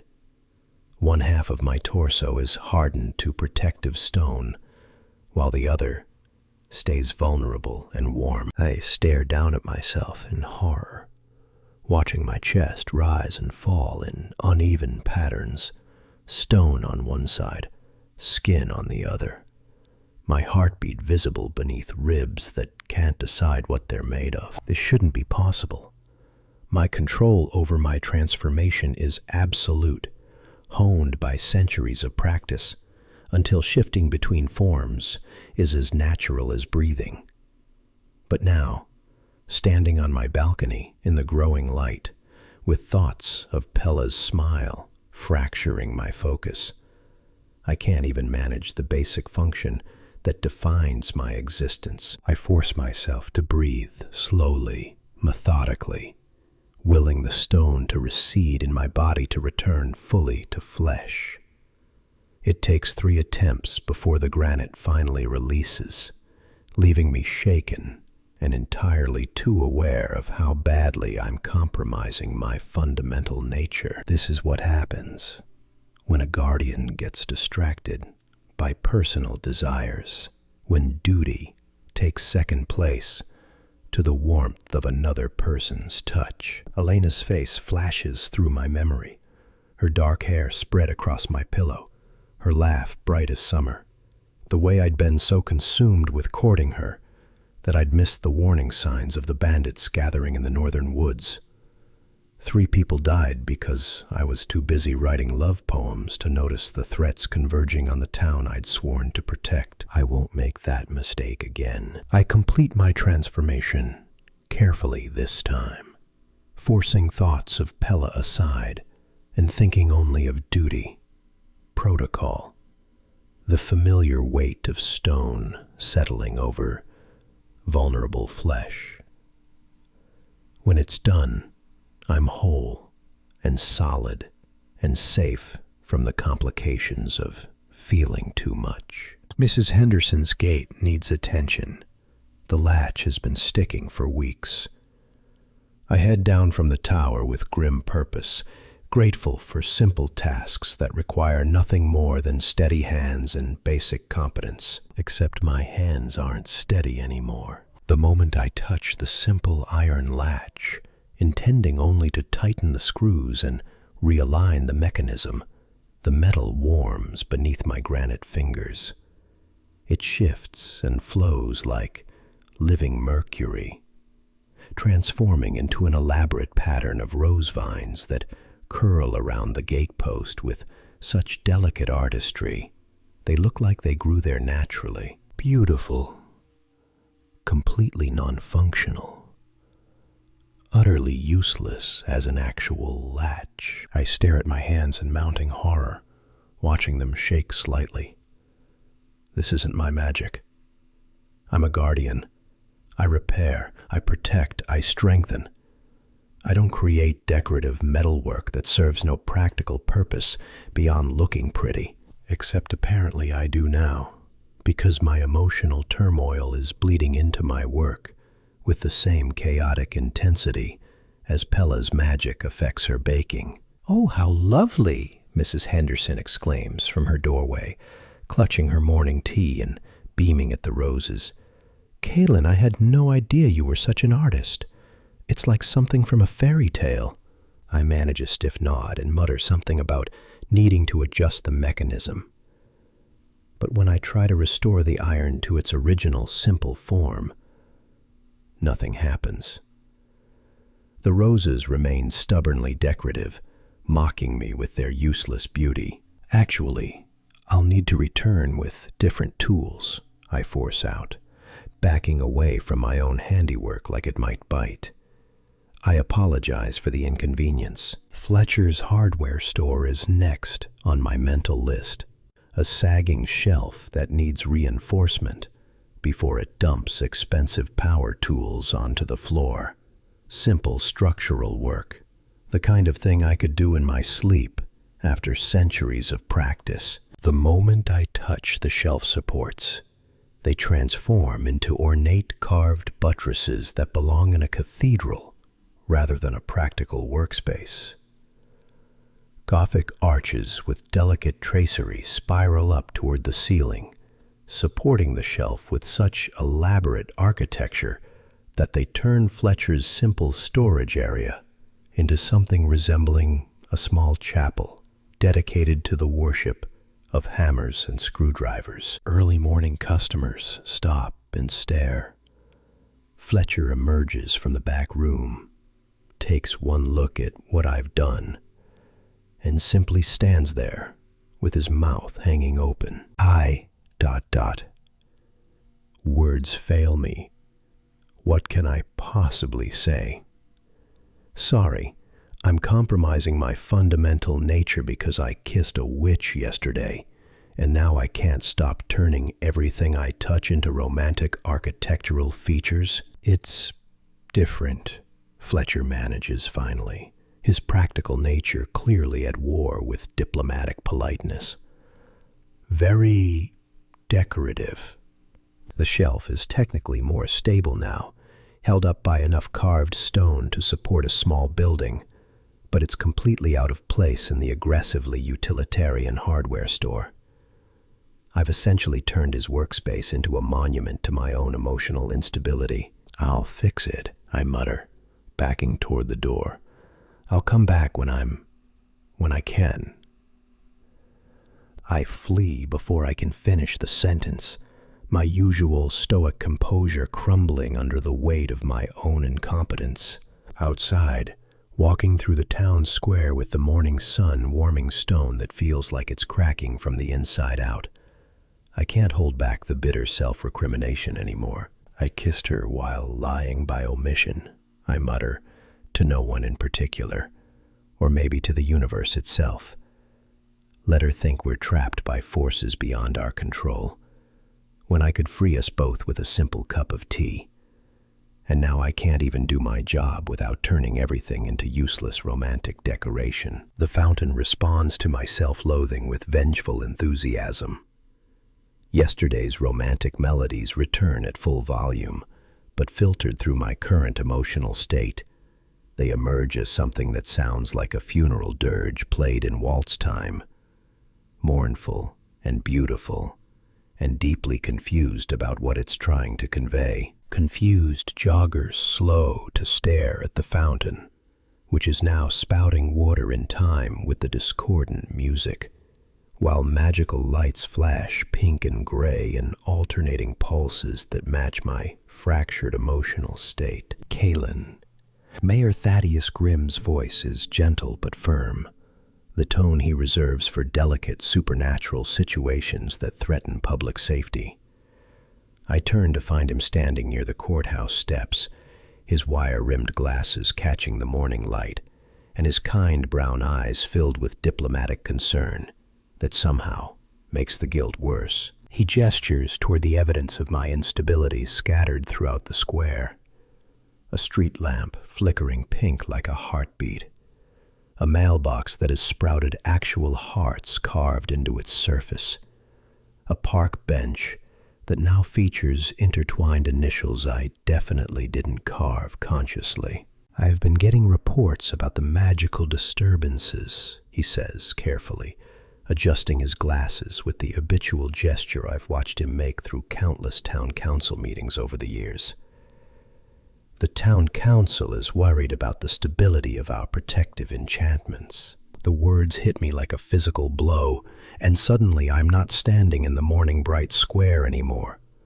I'm 200 years in the past, watching smoke rise from the baker's shop, while 3 bodies are carried out on stretchers, because I was too distracted by Elena's smile to notice the bandits infiltrating from the north. I'd been writing her poetry when I should have been watching the tree line, planning romantic picnics when I should have been reinforcing the defensive wards, so consumed with my own happiness that I'd forgotten the fundamental truth that's governed my existence for centuries. Guardians can't afford personal attachments, because duty must always come first. 3 people died because I fell in love, and here I am, making the same mistake again, letting Pella's warmth and acceptance crack open defenses I swore I'd never lower again, compromising my fundamental abilities because I'm too busy remembering the taste of her lips to maintain proper control over my own transformation. You're right to be concerned, I reply, forcing my voice into the hollow, emotionless tone I've perfected over 2 centuries of self-imposed isolation. My personal complications are affecting my ability to maintain proper guardian protocols. It won't happen again. Thaddeus's expression softens with understanding that feels like salt in wounds still bleeding from centuries-old losses. Kaelen, I'm not suggesting you need to abandon. The magical bond will be dissolved, I interrupt, unable to bear whatever gentle platitudes he's about to offer. I'll ensure the disturbances cease and return to proper focus on my guardian duties.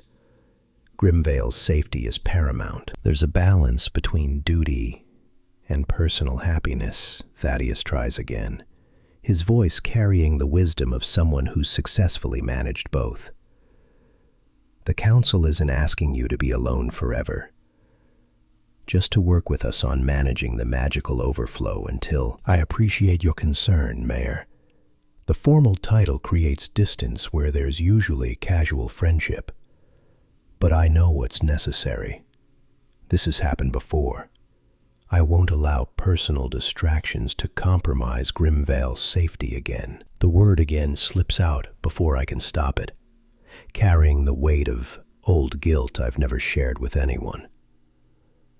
Thaddeus's eyes sharpen with understanding behind his glasses, but I turn away before he can ask questions I have no intention of answering. Standing alone after he departs, with a final concerned glance, I force my features into the impassive mask I've worn for 200 years. The one that says, nothing touches me, nothing moves me, nothing matters beyond duty and protection, and the eternal vigilance that defines my purpose. I push away the memory of Pella's radiant smile, the way she'd looked at me in that glowing cave, like I was something more than just a stone guardian, performing necessary functions.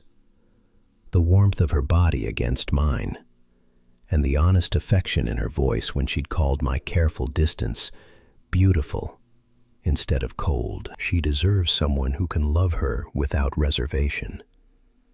Someone whose duty doesn't require emotional detachment and perpetual vigilance.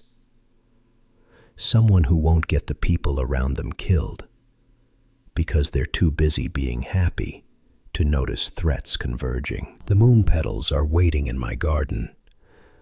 I'll gather them tonight, brew the tea according to the old recipes, and ask Pella to share it with me tomorrow.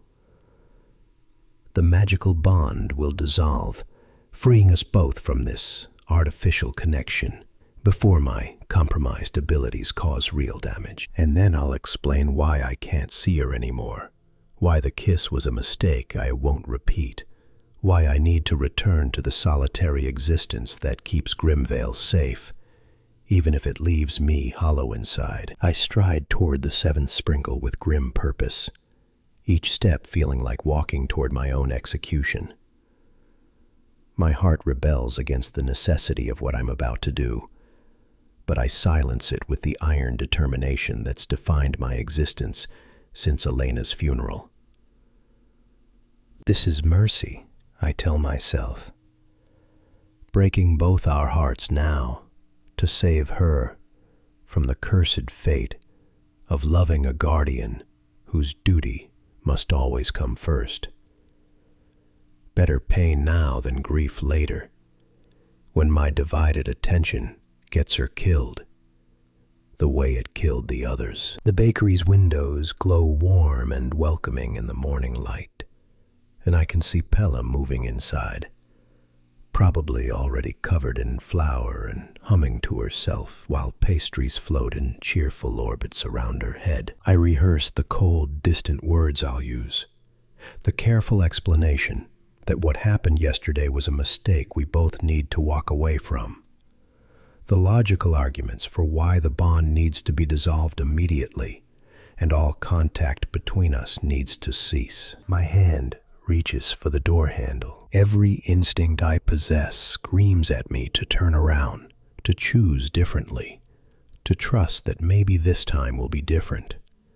But I silence those instincts the same way I've silenced every personal desire for 2 centuries, replacing them with duty and discipline and the absolute certainty that I don't deserve happiness if it comes at the cost of others' safety. I open the door to the seventh sprinkle, and the scent of cinnamon and vanilla wraps around me like a benediction I have no right to receive. Chapter 7.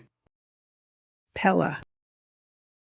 The bread dough slams against the marble counter with a satisfying thwack that echoes through my empty kitchen.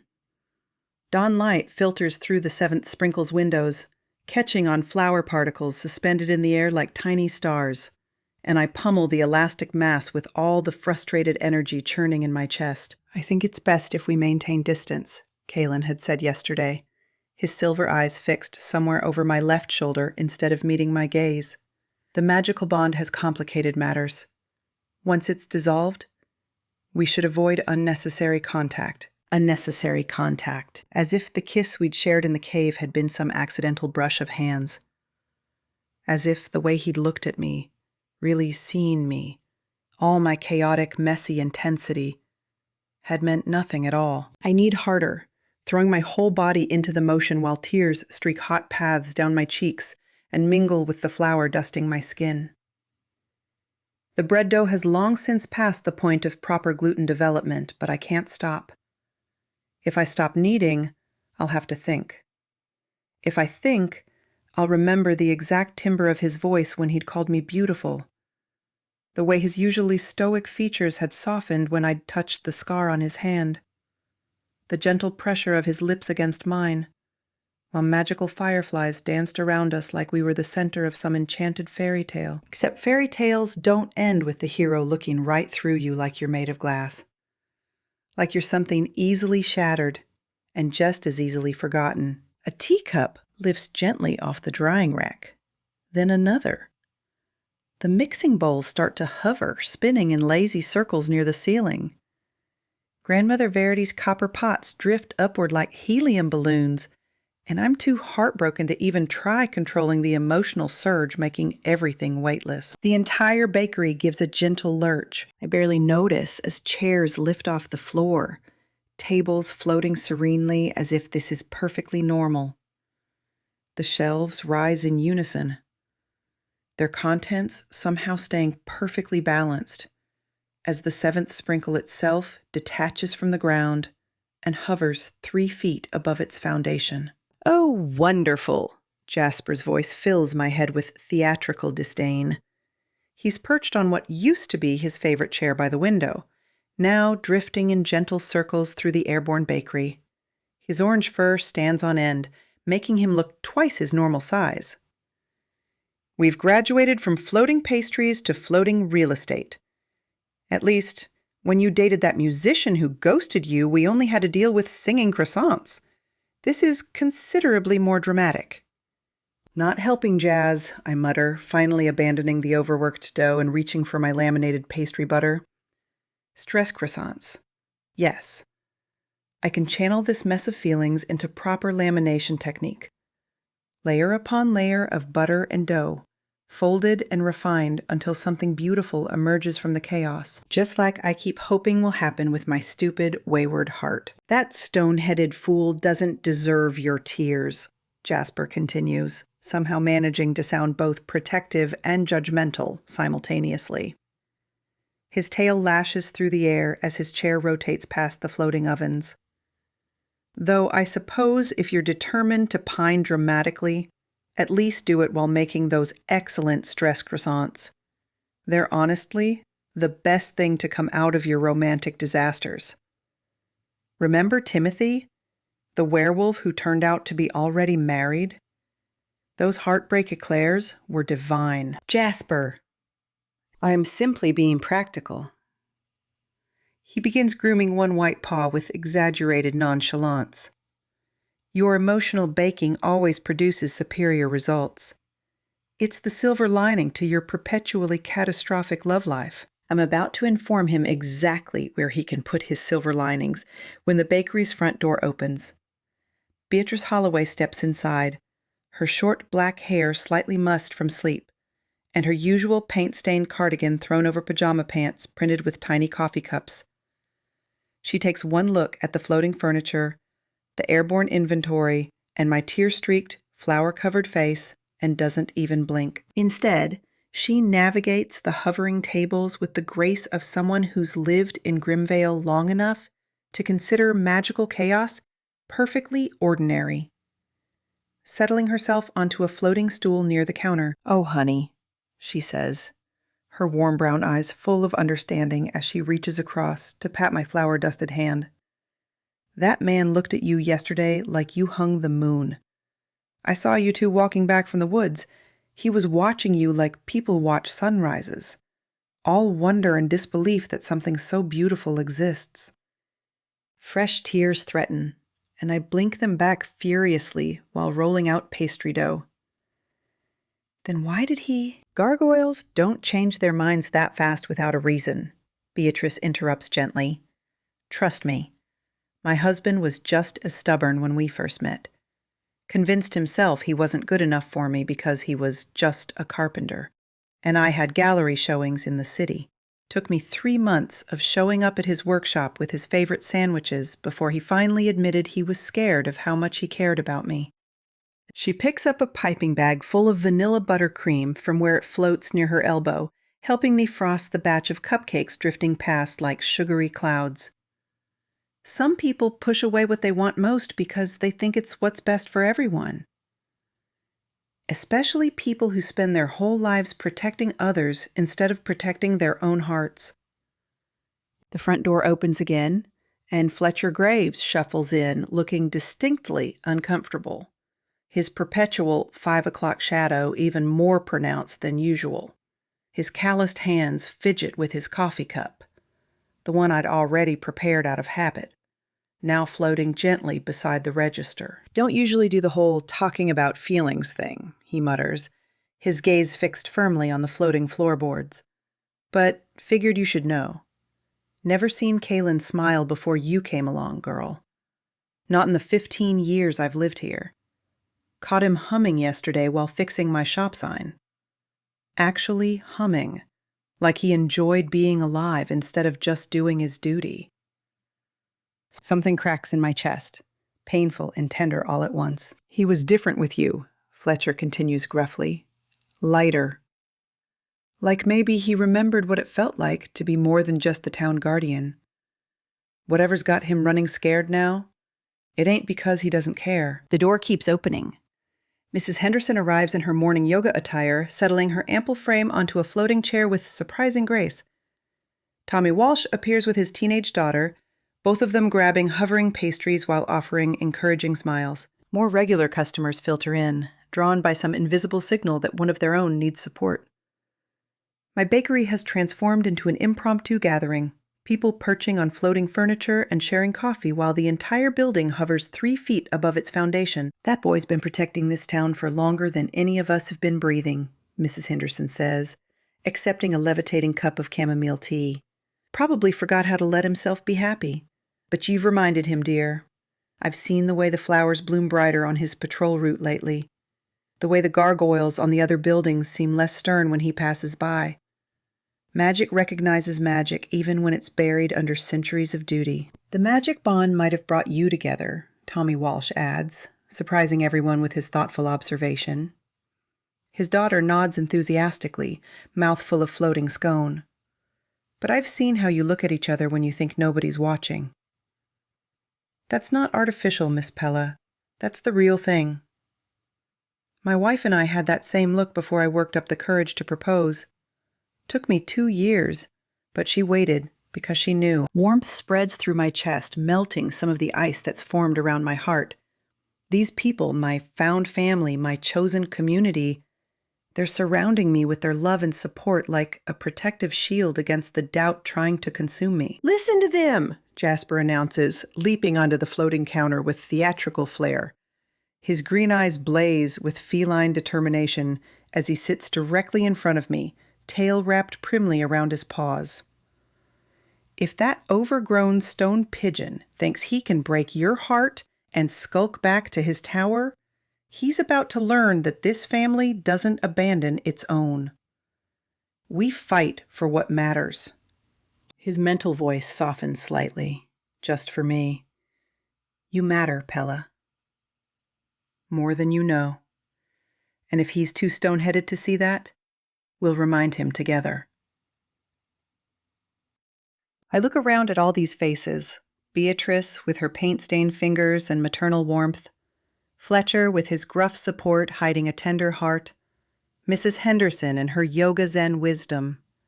Tommy and his daughter representing the next generation of Grimvale's magic. They're all here, in my floating bakery at dawn, because they believe in me. Because they see my emotional intensity and chaotic magic not as burdens, but as gifts that make their lives richer. They see me as exactly enough. My spine straightens. I wipe the tears from my cheeks with the back of my hand, leaving new flower streaks but not caring at all. The familiar warmth of my magic pulses through me, no longer wild and uncontrolled, but purposeful, strong. I close my eyes and breathe deeply, drawing the energy back into myself with intention. The bakery lowers gently, settling back onto its foundation with barely a creak. Furniture descends in graceful spirals, returning to their proper places. The floating inventory lands softly on shelves and counters, perfectly organized. When I open my eyes, everything is exactly where it should be, including me.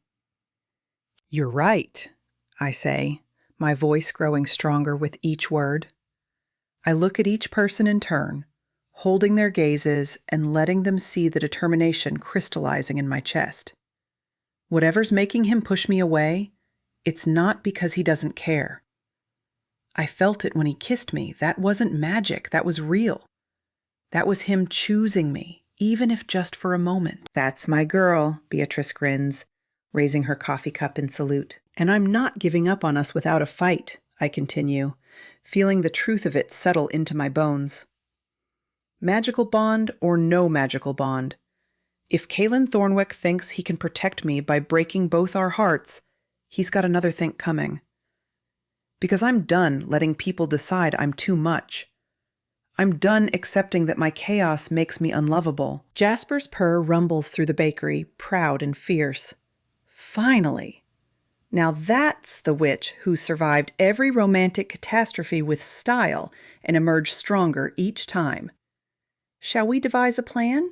"Oh, yes," Mrs. Henderson says, leaning forward with a gleam in her eye that suggests she's been waiting for exactly this kind of mission.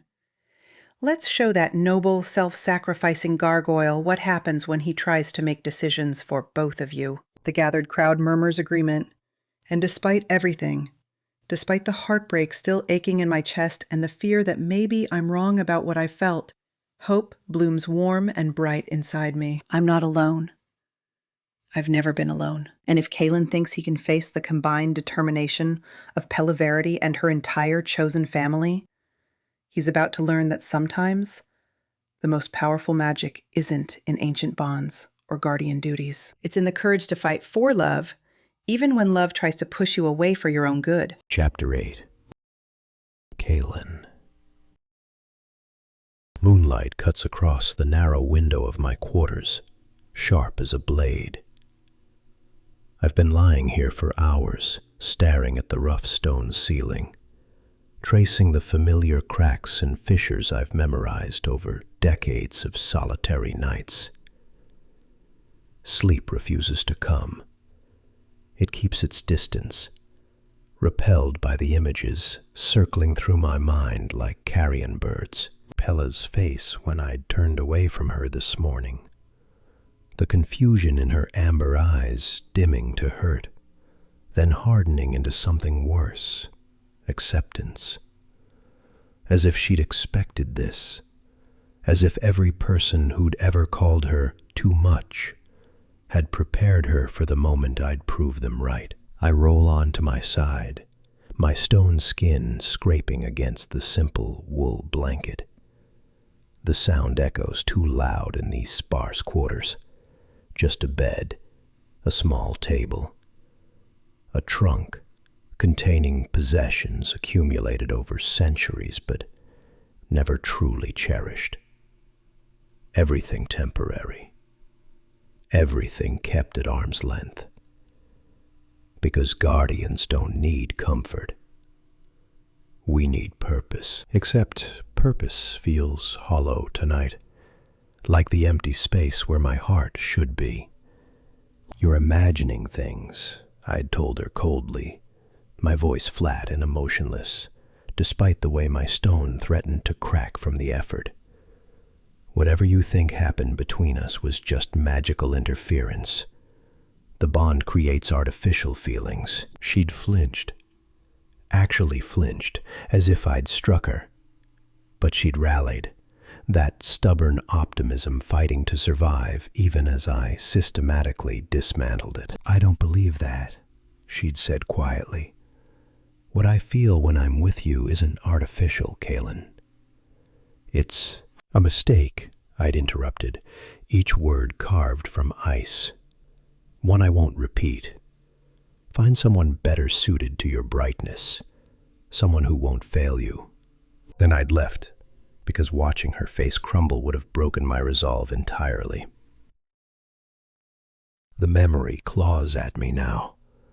I press the heels of my hands against my eyes, but it doesn't help.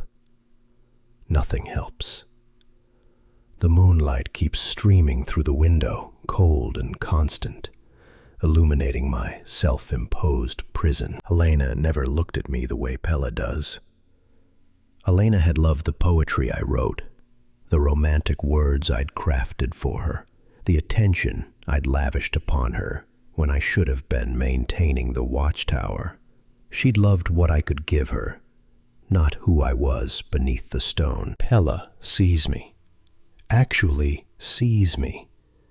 The careful way I repair broken steps, the gentleness I use with fragile things, the loneliness I've wrapped around myself like armor.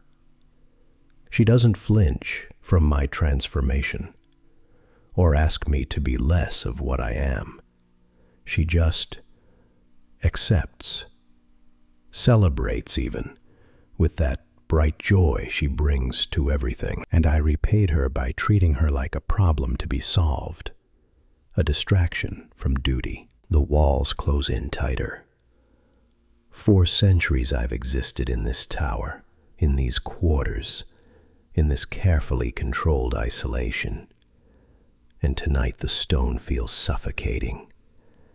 My chest constricts. I need air, space, the sky. I need my garden. The ladder to the roof is hidden behind a loose stone panel, a secret I've kept even from Mayor Grimm, even from Cordelia, who suspects but has never asked. My sanctuary. The one place where I allow myself to be something other than a guardian.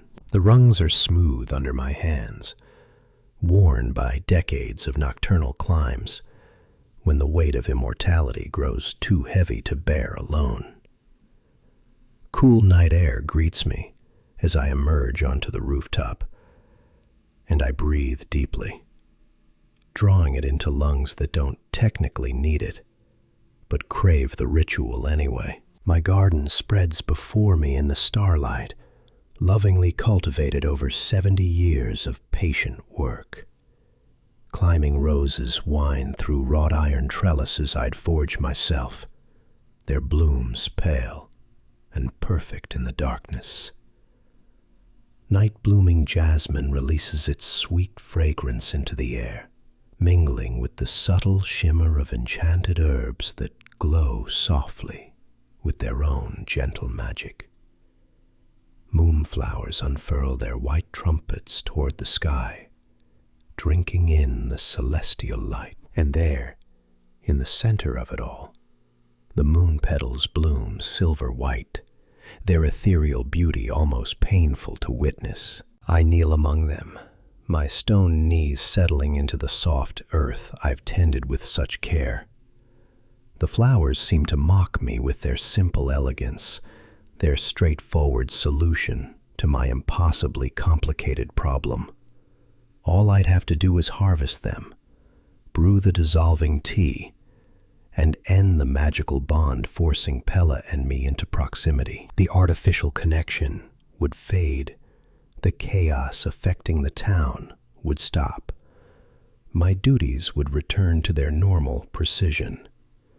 Everything would go back to how it was, before a flying croissant knocked me off my perch and sent me tumbling into her brilliant, chaotic orbit. Everything except the ache in my chest that grows larger every moment I'm away from her. My fingers tremble as I reach for a moon petal, its surface cool and silken against my rough stone skin. So delicate, so easily crushed. Like trust, like hope, like the tentative understanding that had bloomed between us in that cave before I'd retreated back into duty and denial. I'm tired of people finding me too much, she'd whispered, vulnerability shining in her eyes. You're exactly enough, I'd told her, meaning every word with a certainty that had terrified me, because she is. Exactly, perfectly, brilliantly enough. Her chaos balances my stillness. Her warmth softens my stone. Her emotional honesty makes my careful control feel less like strength and more like the prison it truly is. And I pushed her away anyway, because I'm a coward who'd rather face bandits and brigands and supernatural threats than risk my heart again. A soft scraping sound interrupts my spiral of self-recrimination. I freeze, every guardian instinct suddenly alert. The noise comes from the tower's exterior, someone climbing. My mind catalogs threats and defensive positions, even as another sound drifts up through the night air. These floating croissants better not drop me. I am not explaining to Jasper how I fell off a bell tower while chasing after a stubborn gargoyle. Pella. My heart does something complicated and painful in my chest. Of course it's Pella. Of course she couldn't just accept my rejection and move on like a sensible person.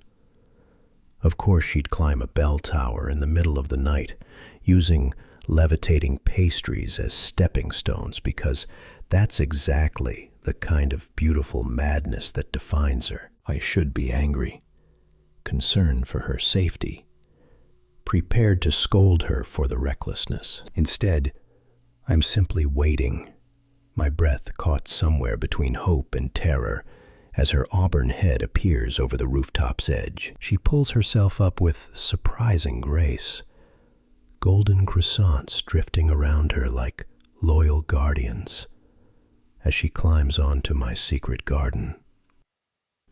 For a moment, she just stands there, slightly breathless, bits of pastry flaking from her flower-dusted dress.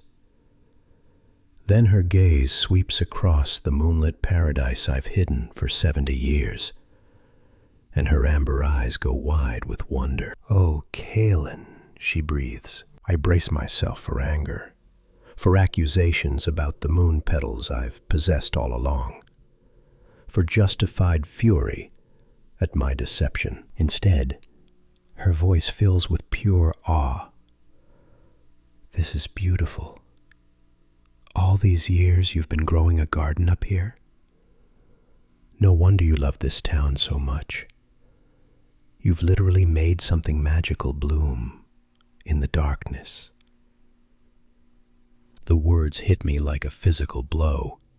She's not looking at the moon petals yet, too captivated by the roses and jasmine, the carefully tended herbs and the small fountain I'd built from rescued stone. Her expression is soft with understanding, seeing not a secret kept, but a truth revealed. This is who I am, beneath the duty, a being who nurtures beauty, who tends growing things with infinite patience, who finds peace in watching life flourish under careful attention. Then her gaze falls on the silver moon petals glowing softly in the starlight, and I watch, understanding dawn across her face. She knows. Of course she knows. Cordelia would have described them during our research. Pella realizes I've possessed the solution to our magical bond all along, hidden here in my sanctuary. I wait for the anger, the betrayal. Instead, her expression softens further with what looks impossibly like comprehension. Like she understands exactly why I couldn't reveal this vulnerable space, this evidence of the tender heart I've tried so hard to bury beneath stone and duty. You kept this secret because it shows who you really are beneath all that stone, she says softly, settling cross-legged among the flowers with careful reverence that makes my throat tight. Not just a guardian, but someone who nurtures beauty and tends growing things with infinite patience and love. Something breaks loose in my chest, a dam I've maintained for 2 centuries, cracking under the gentle pressure of her understanding. The words start pouring out before I can stop them, truths I've never shared with anyone. Her name was Elena. My voice sounds rough, unused to this kind of honesty. 200 years ago, I loved her so completely that I neglected my duties. The watchtower needed reinforcement. I knew it needed reinforcement. But I was writing her poetry instead, crafting perfect verses about her beauty, while the eastern wall weakened. Pella doesn't speak, just listens, with those understanding eyes, giving me space to continue. Bandits breached the defenses while I was with her, reciting sonnets like a lovesick fool instead of maintaining the protections I'd sworn to uphold. 3 people died before I even knew there was an attack. 3 lives lost because I chose romance over responsibility. The guilt tastes as fresh as it did 200 years ago. I'd carried it ever since, worn it like penance, let it shape every decision I'd made about connection and duty. I held their bodies, I continue, my hands clenching among the moon petals, felt them grow cold while Elena wept and the town mourned, and I understood exactly what my selfishness had cost. I vowed that night never to let love compromise my purpose again, never to choose my own happiness over the safety of those I'm sworn to protect. Pella's hand finds mine among the silver flowers, her fingers warm and gentle as they intertwine with my cold stone ones. The touch grounds me, keeps me from drowning in the memory. I maintained that vow for 200 years, I whisper, kept my distance, performed my duties with perfect precision, made myself useful without becoming attached. And then you crashed into my existence with your floating pastries and your chaotic magic and your absolutely devastating warmth. I finally meet her gaze, letting her see the raw fear I've been hiding beneath the gruffness. I'm terrified, Pella. Terrified that loving you will make me forget my purpose again. Terrified that I'll lose you like I lost her. That I'll watch you grow old and fade while I remain stone, unchanged, grieving for another century. Terrified that I'm not worthy of the light you bring to my darkness. That my nature will eventually dim your brightness until you realize you deserve so much better than a monster who can only offer. Stop. Her voice is gentle but firm. She rises to her knees, and her hands cup my face with such tender certainty that my words die in my throat. Starlight catches the tears on both our cheeks. When did I start crying? Stone doesn't weep, except apparently it does, when the heart beneath finally cracks open. Those 3 people, she says quietly, her thumbs brushing away my tears with infinite gentleness. Their deaths weren't your fault because you loved someone. They died because bandits attacked, because violence exists in the world, because sometimes terrible things happen despite our best efforts. But if I'd been at my post, you would have stopped that particular attack, she agrees. But Kaelen, you can't be everywhere at once. You can't prevent every tragedy through perfect vigilance. That's not protection. That's trying to control an uncontrollable world while sacrificing your own existence to an impossible standard. Her words pierce through 2 centuries of self-punishment, finding the wound I've never let heal. You're not choosing between love and duty, she continues, her amber eyes bright with conviction. You're choosing between isolation and trust, between punishing yourself forever for being imperfect, or accepting that you can love someone and still be a good guardian. That maybe, just maybe, having something worth protecting makes you better at protecting, not worse. What if I fail you? The question comes out broken, desperate. What if loving you means I make another mistake, and someone gets hurt, and I lose you anyway, because you realize I'm not? Then we'll figure it out together, she whispers, and kisses me. Her lips are soft against mine, warm and certain and tasting of cinnamon and hope. Nothing like the desperate kiss in the cave. This one is tender, sure. A promise rather than a question. An affirmation of choice despite fear. The moon petals around us glow brighter, their silver light intensifying as if blessed by the honesty, finally blooming between 2 hearts, learning to trust in love, despite their fears. The entire garden seems to pulse with gentle magic, not chaotic, not overwhelming, but harmonious, balanced. Like us, I kiss her back with everything I've kept locked away for 200 years, pouring my fear and longing and desperate hope into the connection between us. My stone hands find her waist, pulling her closer, and she comes willingly, her fingers threading through my hair as magic shimmers around us in waves of silver and gold. When we finally part, both breathless, she rests her forehead against mine. I'm still terrified, I admit. Me too, she says. But I'd rather be terrified together than safe and alone. Wouldn't you? And beneath the stars, surrounded by beauty I've nurtured in secret for decades, I finally let myself answer with the truth. Yes. Chapter 9. Pella. The silk pouch feels both impossibly light and devastatingly heavy against my chest as I push through Tome and T's ivy-covered entrance.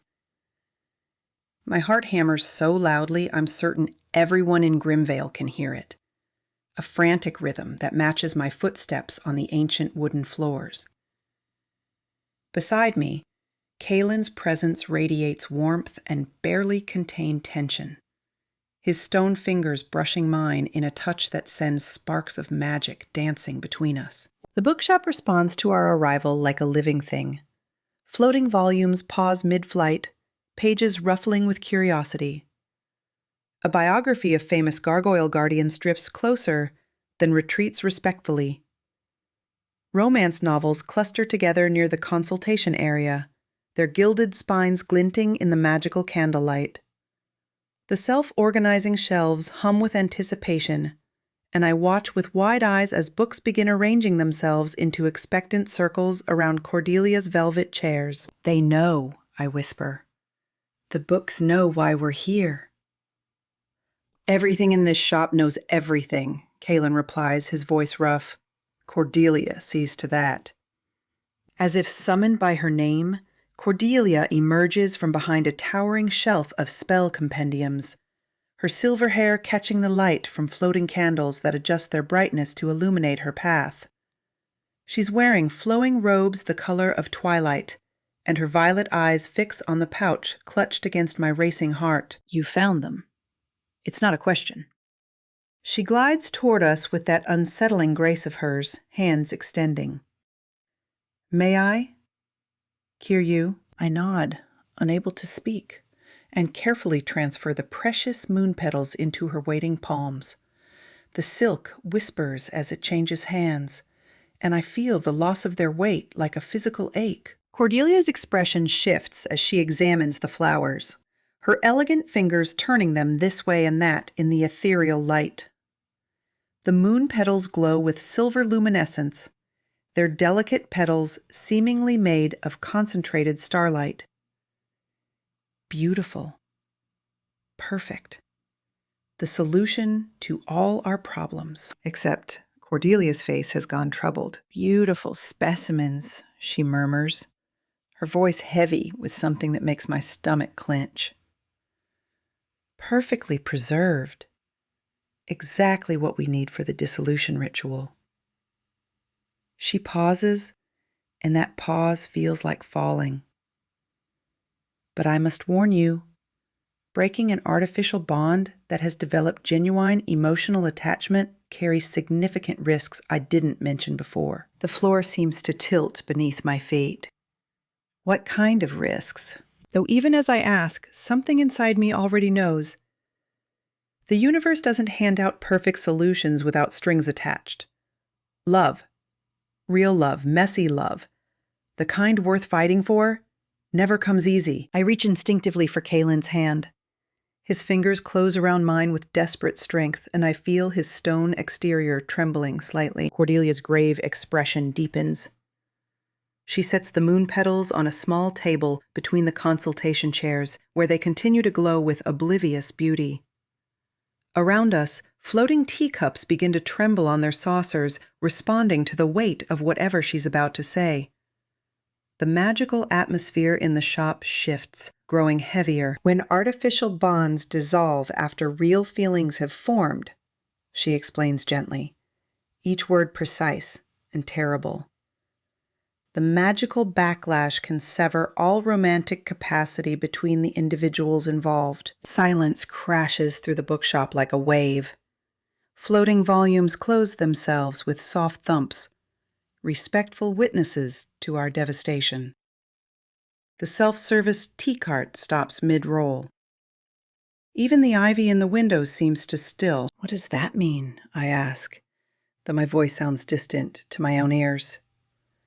Sever all romantic capacity? Cordelia meets my gaze with ancient sympathy. It means you might lose not just the magical connection, but any ability to love each other at all. The ritual doesn't distinguish between manufactured attraction and genuine emotion. It simply severs all romantic bonds between the two parties involved. The blood drains from my face. I feel Kaelen's hand tighten around mine, the only anchor keeping me from floating away like one of my wayward pastries. So we're choosing between... I can't finish. Can't say it out loud. Between a magically influenced relationship with uncertain authenticity. Kaelen's voice is hollow. And the guaranteed loss of any possibility of authentic love between us. I should have warned you sooner, Cordelia says softly. I hoped, that the bond might dissolve naturally if the emotions weren't genuine. But the way it's manifested, the depth of the magical integration. She gestures at the space between us, where tiny hearts still occasionally float despite our distress. This is no longer purely artificial, my dears. Your hearts have complicated matters considerably. I sink into one of the velvet consultation chairs before my knees give out entirely. My mind races through possibilities, consequences, terrible choices. If we break the bond, we might lose each other completely. If we don't break it, we'll never know if what we feel is real or just magical compulsion wearing a convincing mask. How long do we have to decide? Kaelen asks. The moon petals remain potent for 72 hours after harvest, Cordelia replies. After that, they lose their effectiveness for bond dissolution. You'd have to wait for another lunar cycle. 72 hours. 3 days to decide between two impossible options. The bell above Tomantee's entrance chimes, and I look up to see Mayor Grimm stepping inside. His wire-rimmed glasses slightly askew and his messenger bag clutched against his chest. He takes one look at our stricken faces and stops short. Oh dear, he says. I heard there might be complications. How did you... I start. Then remember, this is Grimvale. News travels through our supernatural community faster than my floating croissants. The door opens again. And again. Within minutes, Tomantee fills with concerned residents. Jasper arrives perched regally on Fletcher Graves's shoulder, his green eyes fixed on me with feline intensity. Beatrice Holloway settles into a corner chair, paint still under her fingernails and determination written across her warm features. Mrs. Henderson from the apothecary shop claims a spot near the dangerous magic section, her ample frame bristling with protective energy. Cordelia sent word through the shop's crystal network, Mayor Grimm explains, adjusting his glasses nervously. She thought you might appreciate community support for this decision. I glance at Cordelia, who offers a small, knowing smile. No one should face impossible choices alone, she says simply. Tommy Walsh appears from somewhere near the restricted spellbook section, his young face serious. My gran always said the strongest magic comes from community, he offers.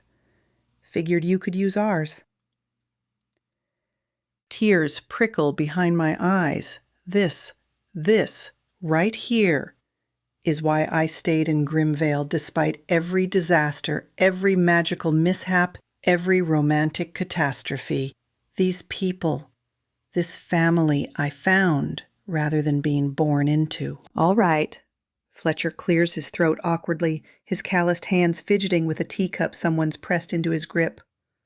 Someone want to explain what's happening for those of us without fancy magical education? Cordelia explains the situation with her typical, gentle precision. The artificial bond, the moon petals. The terrible choice. As she speaks, I watch the gathered faces shift from curiosity to concern to fierce determination. "This is ridiculous," Mrs. Henderson declares, before Cordelia's even finished, her voice sharp with indignation. "Love is love, magical or not. I've seen how these two look at each other, and that's not some artificial nonsense. That's the real thing, blooming despite the circumstances, not because of them." "Mrs. Henderson's right," Beatrice adds, leaning forward in her chair. "I've watched Pella fall in love before. Trust me, we all have." A ripple of sympathetic laughter runs through the gathered crowd. And this? The way she is with Kaelen? It's different. Deeper. More real than anything magical compulsion could manufacture. "Magic might have introduced them," Tommy speaks up earnestly. "But my gran always said, you can't fake the kind of magic that comes from two hearts choosing each other. Maybe the bond brought them together, but what they feel now, that's all them." Fletcher shifts uncomfortably, clearly unused to public declarations about feelings. But his voice, when he speaks, carries unexpected weight. "Seen plenty of couples in my time, magical and otherwise. These two got something special, bond or no bond. Seems foolish to throw it away over technicalities."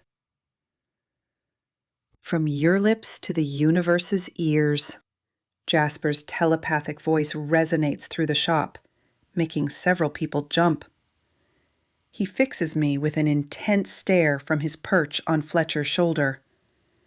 Though I maintain that any man who makes my witch climb a bell tower in the middle of the night needs to prove his worthiness through extensive offerings of premium tuna. Despite everything, I laugh. It comes out watery and broken, but it's real. The community continues debating around us, voices overlapping with suggestions and support, and the kind of fierce protectiveness that defines Grimvale's found family dynamic. But I'm barely hearing them anymore. My attention has fixed on Kaelen's profile, the sharp line of his jaw, the way candlelight catches the silver streaks in his dark hair, the anguished set to his shoulders as he stares at the glowing moon petals. And I realize something with crystal clarity. I know exactly how I feel about this man. I know it in my bones, in my magic, in the part of me that exists beyond any spell or enchantment. The way my heart races when he smiles, that's mine. The safety I feel in his arms, that's real. The deep certainty that I want to build a life with him, see his secret garden bloom through the seasons, learn all his carefully hidden vulnerabilities and fierce protectiveness. That's not magical compulsion. That's love. Maybe the bond brought us together. Maybe it lowered the walls we both built to protect our wounded hearts. But what grew in the space between those walls, that's ours. That's authentic. That's worth fighting for. Worth risking everything for. I know what I want, I say suddenly. The room falls silent. Every eye turns toward me. I stand, my legs surprisingly steady, and face Kaelen directly. His silver eyes are wide, vulnerable in a way that makes my heart ache. "I want to choose you," I say, my voice gaining strength with each word. My amber eyes hold his, blazing with determined courage. Magic or no magic, artificial bond or real bond, I want to choose us. I want to choose this messy, complicated, absolutely terrifying possibility of love with you. Around us, the community holds its collective breath. I reach for the moon petals, lifting them from the table where they pulse with silver light. My hands are steady despite my racing heart, despite the magnitude of what I'm about to say. "But this has to be both our choice," I continue, extending the flowers toward Kaelen. "I won't risk losing the chance to love you authentically just because I'm afraid of magical complications. And I won't force you to stay bound to me if you'd rather take the safe path to freedom. The moon petals glow between us, beautiful and terrible, offering either salvation or devastation, depending on how you look at them. So what do you say, Kaelen Thornwick? My voice breaks slightly, but I don't look away. Do we risk everything on the possibility that what we feel is real? Or do we take the safe route and maybe lose each other forever? Chapter 10. Kaelen. Her words hang in the air between us like a bridge I'm terrified to cross. The moon petals pulse in her hands, their silver light reflecting in her amber eyes. Eyes that have seen too much heartbreak already. Too many people who couldn't handle the beautiful chaos of her emotional magic. And I'm about to become another person who leaves her, because that's what I do. I watch people I love slip away. Elena to time, countless others to the natural distance that forms between eternal guardians and mortal lives. I've spent 2 centuries building walls to prevent exactly this kind of pain. And now here stands Pella Verity, brave and trembling and offering her heart like it's not the most precious thing in all of Grimvale. My heart breaks and soars simultaneously, torn between the desperate hope that what we feel is real and the crushing certainty that I cannot let her sacrifice her freedom for what might be nothing more than magical compulsion wearing love's disguise. The community watches us with held breath. Cordelia's violet eyes are unreadable, her expression neutral despite the weight of the choice before us. Jasper has gone completely still, his feline form radiating tension. Even the floating books have ceased their gentle movement, suspended mid-air, as if the entire shop waits for my answer. But I already know what I have to do. I've lived 4 centuries. I've studied magic, protected towns, witnessed countless love stories bloom and fade. And the one thing I know with absolute certainty is that love built on authentic choice is the only kind worth having. Pella deserves that. Deserves to know with complete confidence that any feelings she has for me are truly hers, not the echo of some artificial bond created by my clumsiness and her chaos, colliding in a storm of enchanted macaron filling. So before anyone can stop me, before I lose my nerve, before I have to see the hope in her eyes dim into hurt, I lunge forward. My hand closes around the moon petals still resting on Cordelia's table. She'd set them down during the community discussion, and they lie there glowing with potential salvation or damnation.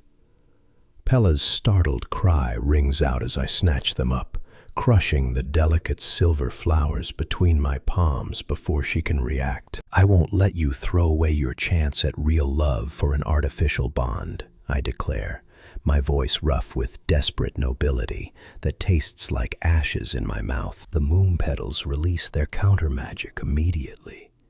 Shimmering waves of silver light burst from between my fingers, cascading over both of us like a waterfall of starlight.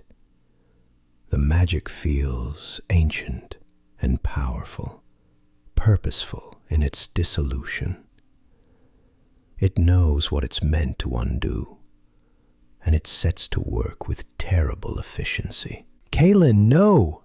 Pella's voice cracks with betrayal and panic, but it's already happening. The effect is instantaneous and terrifying.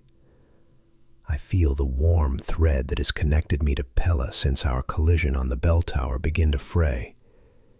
That golden awareness of her presence, the way I could sense her emotions like flavors on the air, feel her joy as warmth in my chest, experience her fear as my own, starts to snap, fiber by fiber. Cold emptiness floods the spaces in my chest where her bright presence had taken residence. I hadn't realized how much room she'd occupied there, how thoroughly she'd woven herself into the fabric of my existence.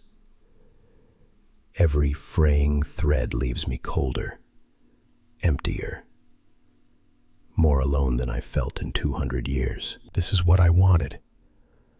This is the right thing to do. So why does it feel like I'm dying? The silver magic swirls around us, beautiful and merciless. Through the shimmering light, I watch Pella's face transform from shock to anguish.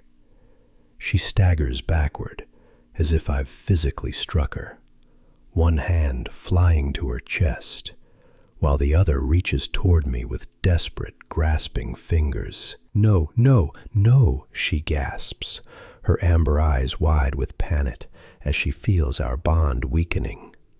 The magical awareness of my emotions that she's grown accustomed to must be fading, like a light being dimmed, leaving her suddenly alone in her own head after days of shared sensation. Her face goes pale.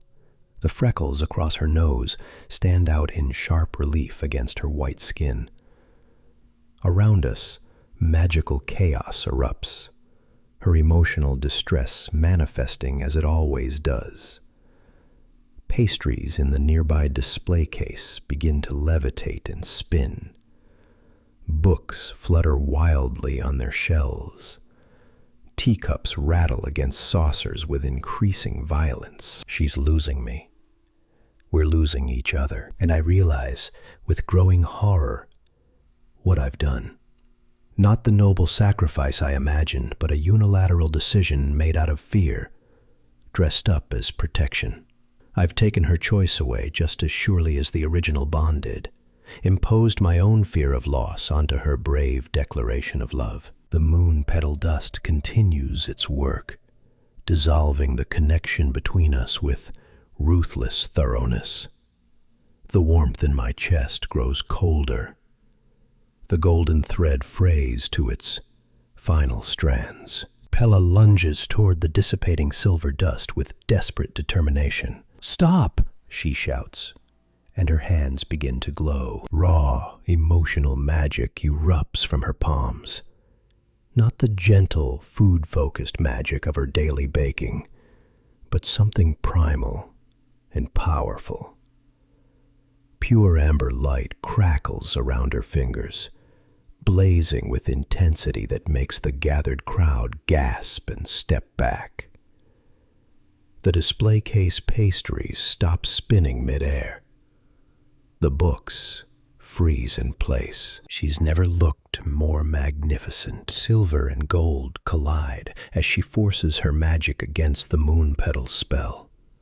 The counter-magic fights back, trying to complete its dissolution. But Pella plants her feet and pushes harder.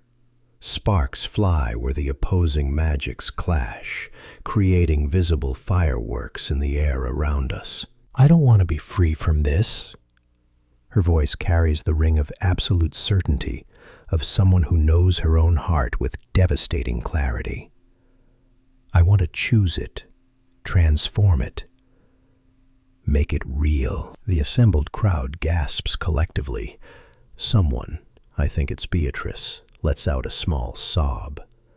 Cordelia leans forward with something like pride flickering in her violet eyes. And me? I stand frozen, moon petal dust still glowing on my palms, watching the woman I love fight for us, with every ounce of magic and determination in her chaotic, beautiful heart. "Don't you understand?"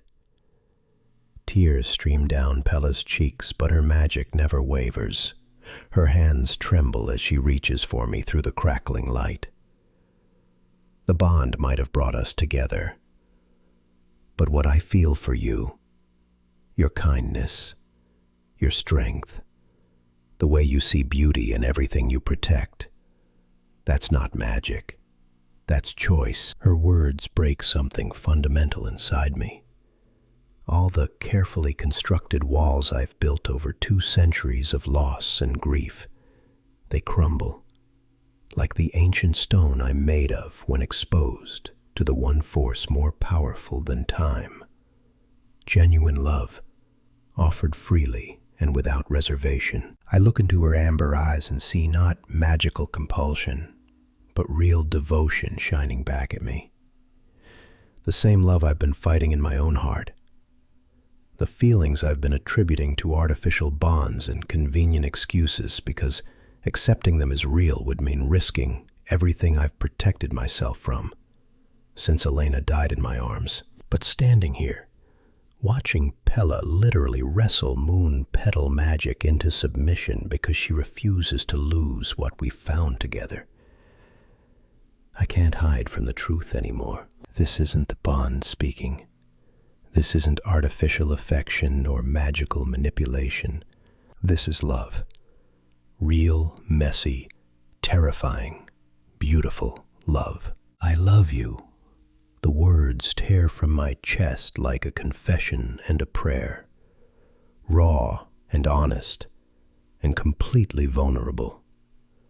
Not because of any spell or bond, but because you make me remember what it feels like to be alive instead of just existing.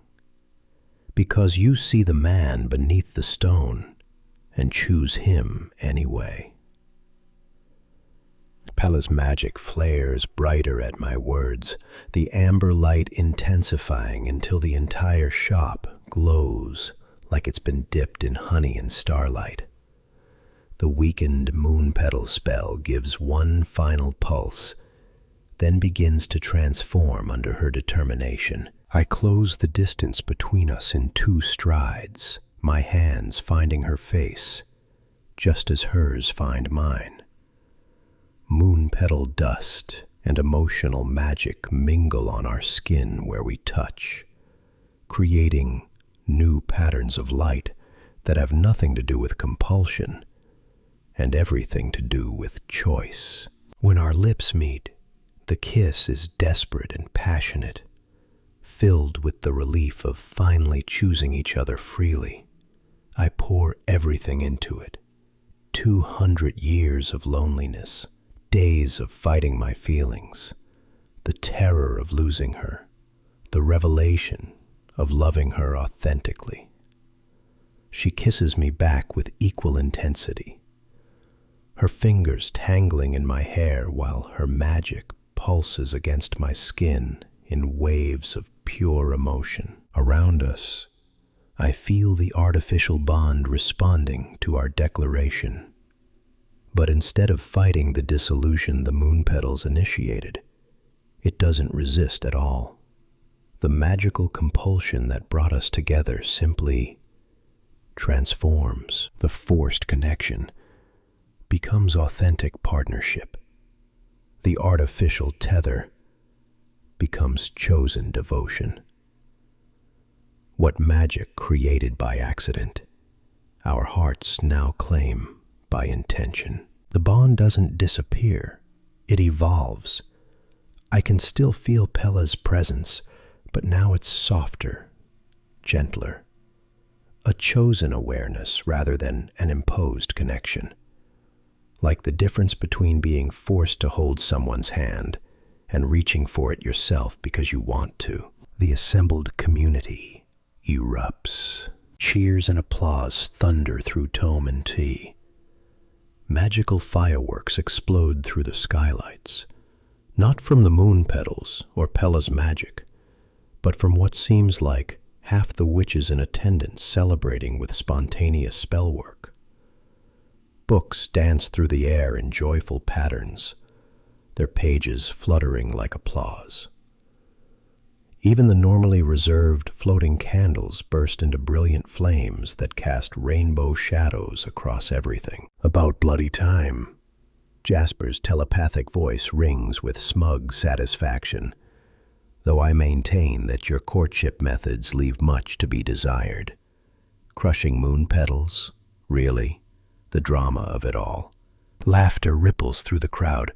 Someone, Tommy, I think, starts a chant of, "Kiss her again!" that quickly gains momentum. But I'm barely aware of the celebration around us. My entire focus narrows to Pella, to the way she fits perfectly against me, despite our height difference, to the amber eyes gazing up at me with wonder and joy and relief. We part slowly, reluctantly, staying close enough that our foreheads touch while we catch our breath. Her hands remain tangled in my hair. Mine cup her face like she's something precious and fragile, which she absolutely is not, but feels like anyway. "You crushed them," she says softly, a hint of her usual playfulness returning to her voice despite the tears still wet on her cheeks. "You actually crushed the moon petals in your bare hands, like some kind of romantic hero in a tragic novel." I thought I was being noble, I admit, and despite everything, a smile tugs at my lips. Turns out I was just being an idiot. "See, a well-intentioned idiot," she allows generously. Then her expression turns serious. "But don't ever try to make that kind of choice for me again, Kaelen Thornwick. If we're doing this, really doing this, then we decide together." Together, I agree, and the word feels like a vow. I feel the new connection between us settling into place. Not the magical tether that had bound us unwillingly, but something deeper and more precious. The choice to love freely, completely, and authentically. With our entire community as witnesses to the transformation of artificial fate into genuine devotion. Cordelia appears at our side, her violet eyes twinkling with knowing satisfaction. "Well," she says dryly, "that was certainly one way to transform a fated bond. Messier than I usually recommend, but effective." "Did you know?" Pella asks, still pressed against my chest where I have no intention of letting her move from. "That we could transform it instead of breaking it?" "I suspected," Cordelia admits, "but you both needed to choose it yourselves. Magic responds to intention after all. Your intentions toward each other were always genuine. You just needed to trust them." Fletcher clears his throat from somewhere in the celebrating crowd. "So does this mean you'll stop making my weather vanes turn into heart shapes?" "Absolutely not," Pella and I say simultaneously, then look at each other and laugh. And somewhere in that shared laughter, in the joy of our community celebrating around us, in the solid feeling of her hand in mine, and the new bond thrumming between our hearts, I feel something I haven't experienced in 200 years. Hope. Pure, uncomplicated, gloriously chaotic hope for the future. Chapter 11. Pella. Humming one of Kaelen's favorite old ballads, he taught it to me last night while we stargazed from his rooftop garden. I piped swirls of rainbow frosting onto a batch of celebration cupcakes. The colors shimmer with deliberate joy magic, each hue carefully infused with specific intentions. Rose pink for new love, golden yellow for community celebration, soft lavender for contentment. Not a single cupcake floats away. Not one burst of uncontrolled magical energy sends frosting splattering across the ceiling. The enchantments settle into the pastries exactly as I intend them to. Gentle and controlled, and wonderfully, gloriously purposeful. Sunlight streams through the seventh sprinkle's front windows, casting warm golden patterns across my workspace. Dust motes dance in the beams like tiny fairies celebrating spring, and the whole bakery feels alive with peaceful morning energy. Outside, I can see early risers heading to the market, waving cheerfully as they pass. Tommy's already setting up flower displays for the festival, his arrangements bursting with magical blooms that change colors in response to people's moods. "You're practically glowing," Jasper observes from his sunny windowsill perch, his tail swishing with lazy contentment. "It's disgustingly adorable." "That's just the love magic," I tell him, but I can't stop smiling. Everything I bake lately comes out a bit sparkly. "I wasn't talking about the cupcakes." Before I can respond, Kaelen emerges from the back room carrying an intricately carved stone serving platter. He's been working on it all week, in the quiet hours between his guardian patrols, his artistic skills creating something that perfectly complements my magical baking. The platter's surface features delicate relief carvings of Grimvale's distinctive architecture. The clock tower, the fountain, even tiny versions of the seventh sprinkle and tome and tea, all flowing together in a pattern that seems to capture the entire town's spirit. My heart does that ridiculous skipping thing it's been doing for the past week whenever he smiles at me. Not the guarded, careful expression he used to offer when he thought no one was watching, but a genuine smile that reaches his silver eyes and makes them warm like mercury catching sunlight. "It's beautiful," I breathe, setting down my piping bag to admire his work. "Kaelen, it's absolutely perfect. The detail is incredible. Is that Fletcher's weather vane?" "Sar, complete with permanent heart shape," he confirms, a hint of playful mischief in his voice that still surprises and delights me. Who knew the stoic gargoyle guardian had such a wicked sense of humor lurking beneath all that granite? I thought he'd appreciate the memorialization of his suffering. I laugh, reaching up to brush a bit of stone dust from his hair. Even that casual touch sends a pleasant warmth through our bond. The real bond. The chosen one that connects our hearts without any magical compulsion. Just the natural awareness of loving someone and being loved in return. He catches my hand, pressing a quick kiss to my flour-dusted knuckles before reluctantly releasing me. "The butterfly cookies are ready for their wings," I announce, gesturing toward the cooling racks where delicate sugar cookies await his stone-carved decorative elements. "I thought we could attach them with honey glaze. It'll hold the weight and add a nice shine." "Clever," he murmurs, already examining the cookies with an artist's critical eye. I made the wings thin enough that they shouldn't overwhelm the base structure, but sturdy enough to survive transport to the festival grounds. Watching him work is like witnessing magic of an entirely different kind. His large hands move with surprising delicacy as he selects perfectly sized wing pieces, fitting them to each cookie like he's completing tiny puzzles. The protective strength that makes him such a formidable guardian translates beautifully into this gentle precision. His artistic skills balancing my creative chaos in ways that make my chest feel warm and full. We've fallen into this partnership so naturally over the past week that sometimes I forget it's only been days since that dramatic scene at Tome and Tea. Days since we chose each other despite the magical chaos, the community pressure, and our own complicated fears about love and worthiness. It feels like we've been doing this forever. Him emerging from his self-imposed isolation to fill my workspace with beautiful stone creations.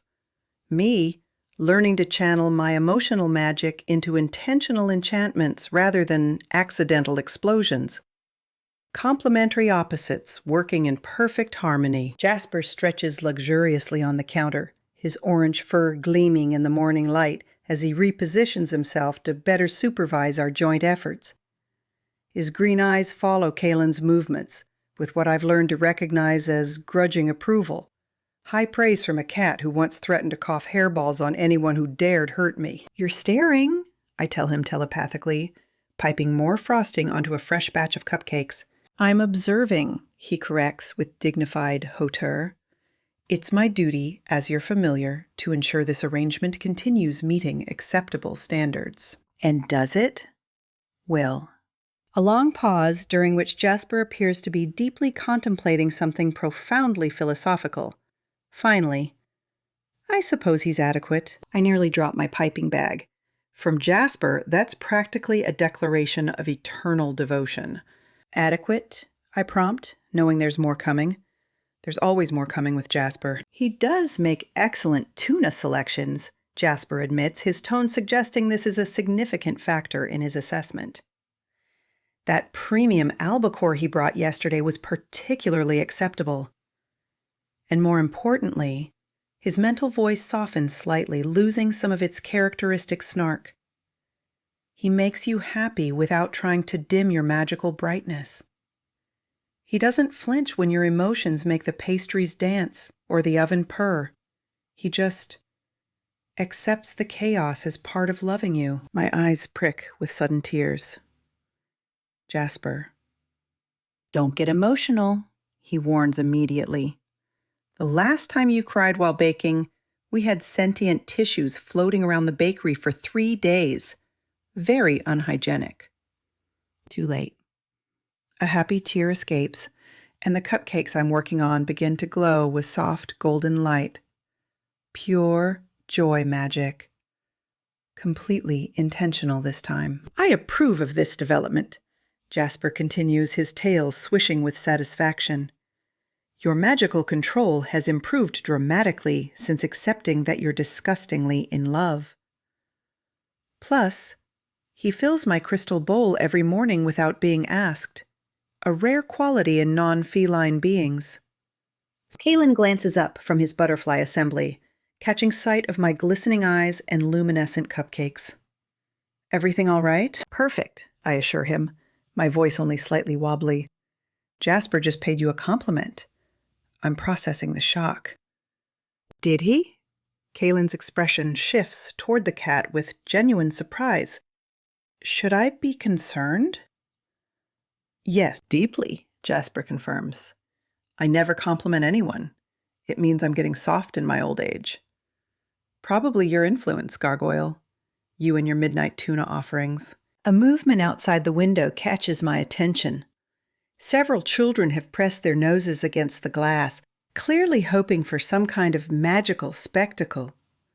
Word of our dramatic love story has spread through Grimvale like wildfire. Apparently, watching your town's guardian Gargoyle declare eternal devotion while crushing moon petals in his bare hands makes for excellent gossip. We have an audience, I whisper to Kaelen, nodding toward the window. He looks up, and I watch a series of emotions flicker across his usually stoic face. Surprise, mild embarrassment, and then something softer. Acceptance, maybe. Or pride. Instead of retreating to the shadows like he would have done 2 weeks ago, he deliberately picks up one of the completed butterfly cookies and holds it near the window where the children can see. The stone wings catch the sunlight, creating tiny rainbow refractions that make the kids gasp with delight. My heart does that melting thing again. Show off, I tease, but I'm grinning as I gesture for the children to watch. With careful intention, I send a tiny pulse of joy magic toward a cupcake sitting on the display counter. It rises gently into the air, performing a slow, graceful spin while its rainbow frosting shimmers.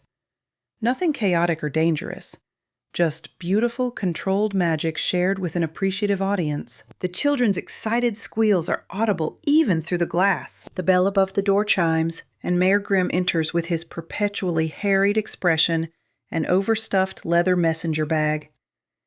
He's developed permanent stress lines around his eyes since the great Macaron incident, as the town has taken to calling it, though I notice he's smiling more these days, too. Good morning, Mayor, I call cheerfully, lowering the floating cupcake back to safety. What brings you by? Please tell me it's not another emergency magical protocol meeting. Actually... He pulls out an official-looking document with elaborate municipal seals, his expressions somewhere between sheepish and proud. I've drafted new emergency protocols for romantic magical incidents. Cordelia helped with the technical specifications, and I've included a special provision for bakery-related love magic. I set down my piping bag and take the document, Kaelen moving to read over my shoulder.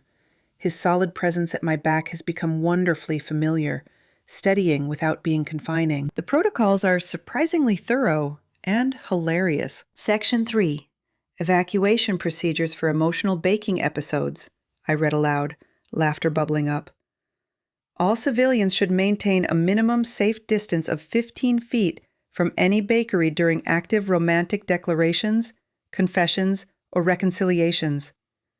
Warning signs include, but are not limited to, floating pastries, spontaneous color changes in frosting, ambient temperature fluctuations, and singing tea kettles. Kaelen's quiet chuckle rumbles against my back. Singing tea kettles? ... That happened once, I protest. And technically, it was Beatrice's fault for asking about my feelings while I was making tea. Appendix B, Contact List for Magical Relationship Counselors, Kaelen continues reading.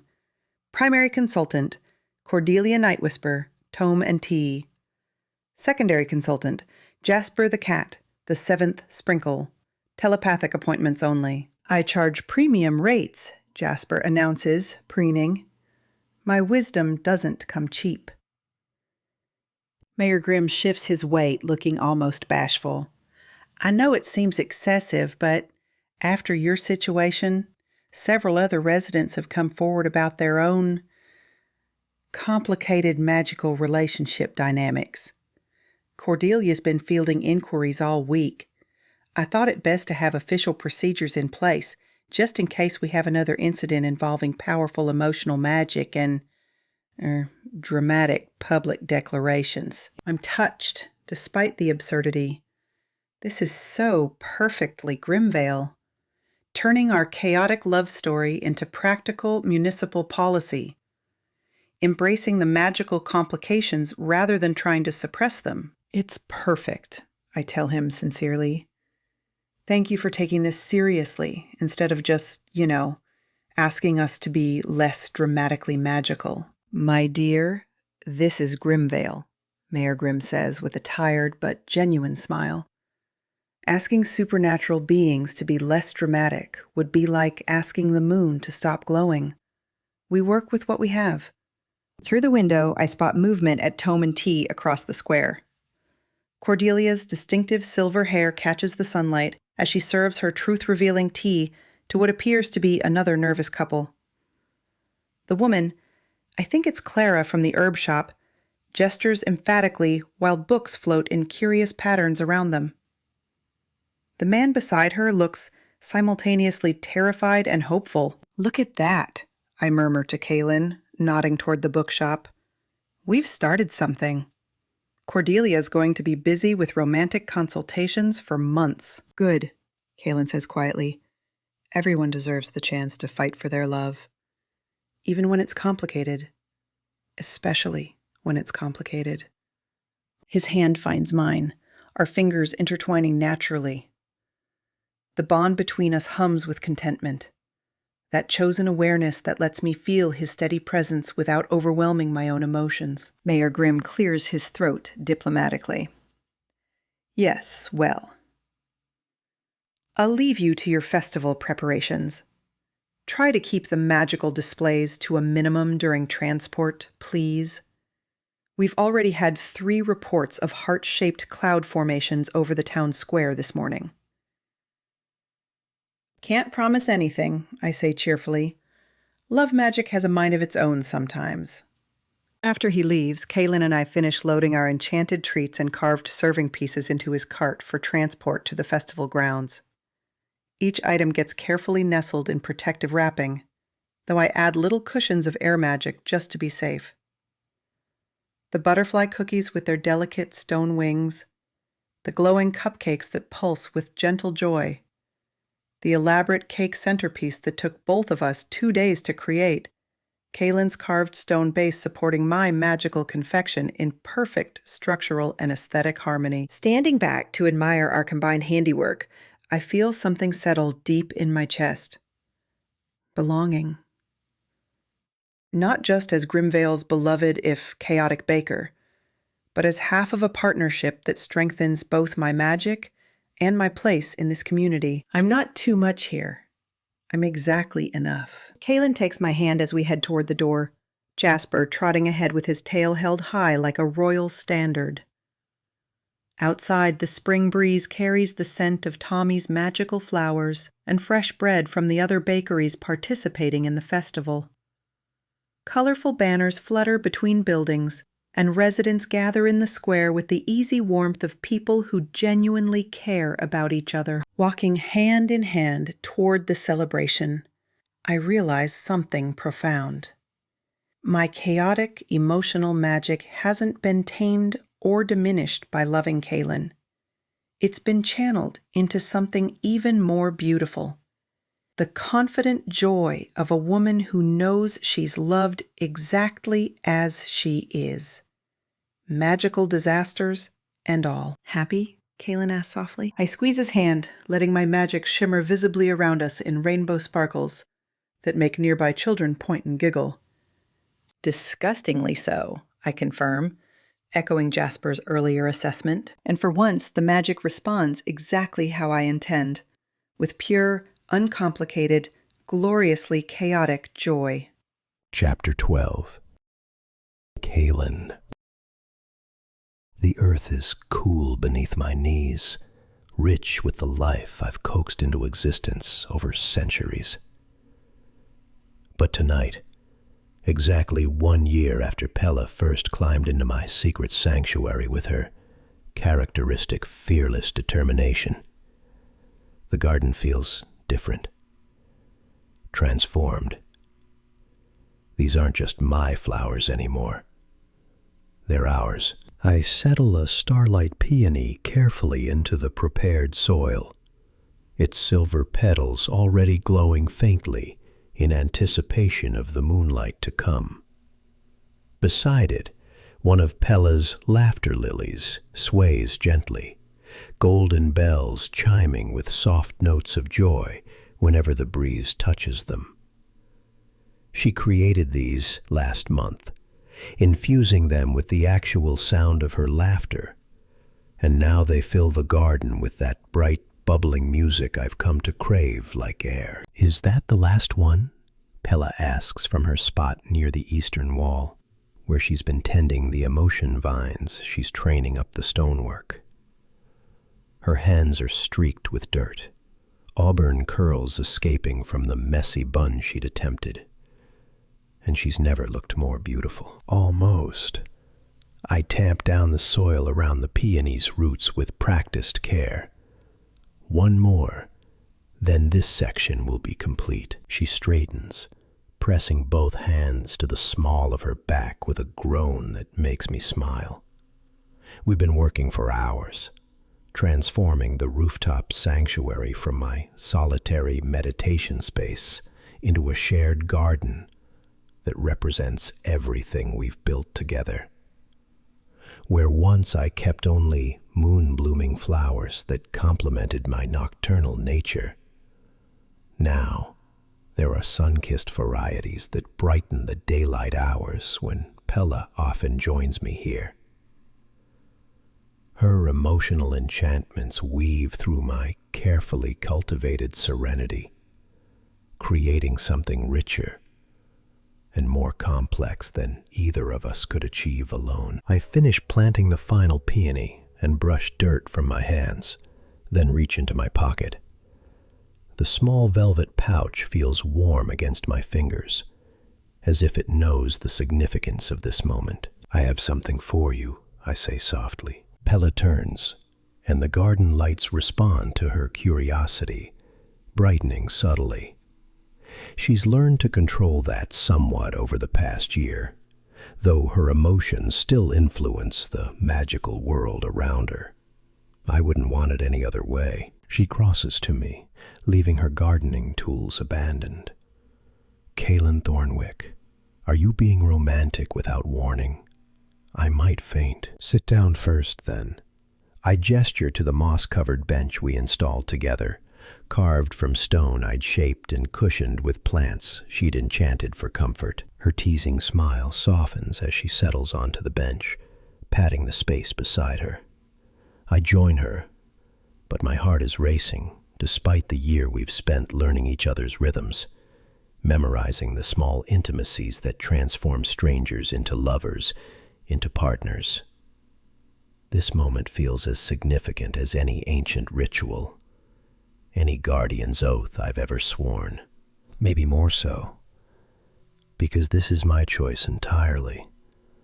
No magical compulsion, no fated bond forcing my hand. Just me, choosing her, choosing us, with the full weight of my 4 centuries of existence behind the decision. I place the velvet pouch in her palm. Her fingers close around it carefully, and she glances up at me with those amber eyes that still make my breath catch. What is this? Leads in. Open it. She tugs the drawstring loose and tips the contents into her hand. The moonstone pendant catches the silvery light, gleaming with an inner radiance that seems to pulse in time with both our heartbeats. I carved it over months of painstaking work, shaping the crescent moon from the garden's heartstone. The very center of my most sacred space, the foundation upon which I'd built this sanctuary centuries ago. The pendant matches the crescent moon tattooed over my own heart, the mark I'd placed there decades ago, as a reminder of Elena, and the capacity for love I'd thought I'd lost forever.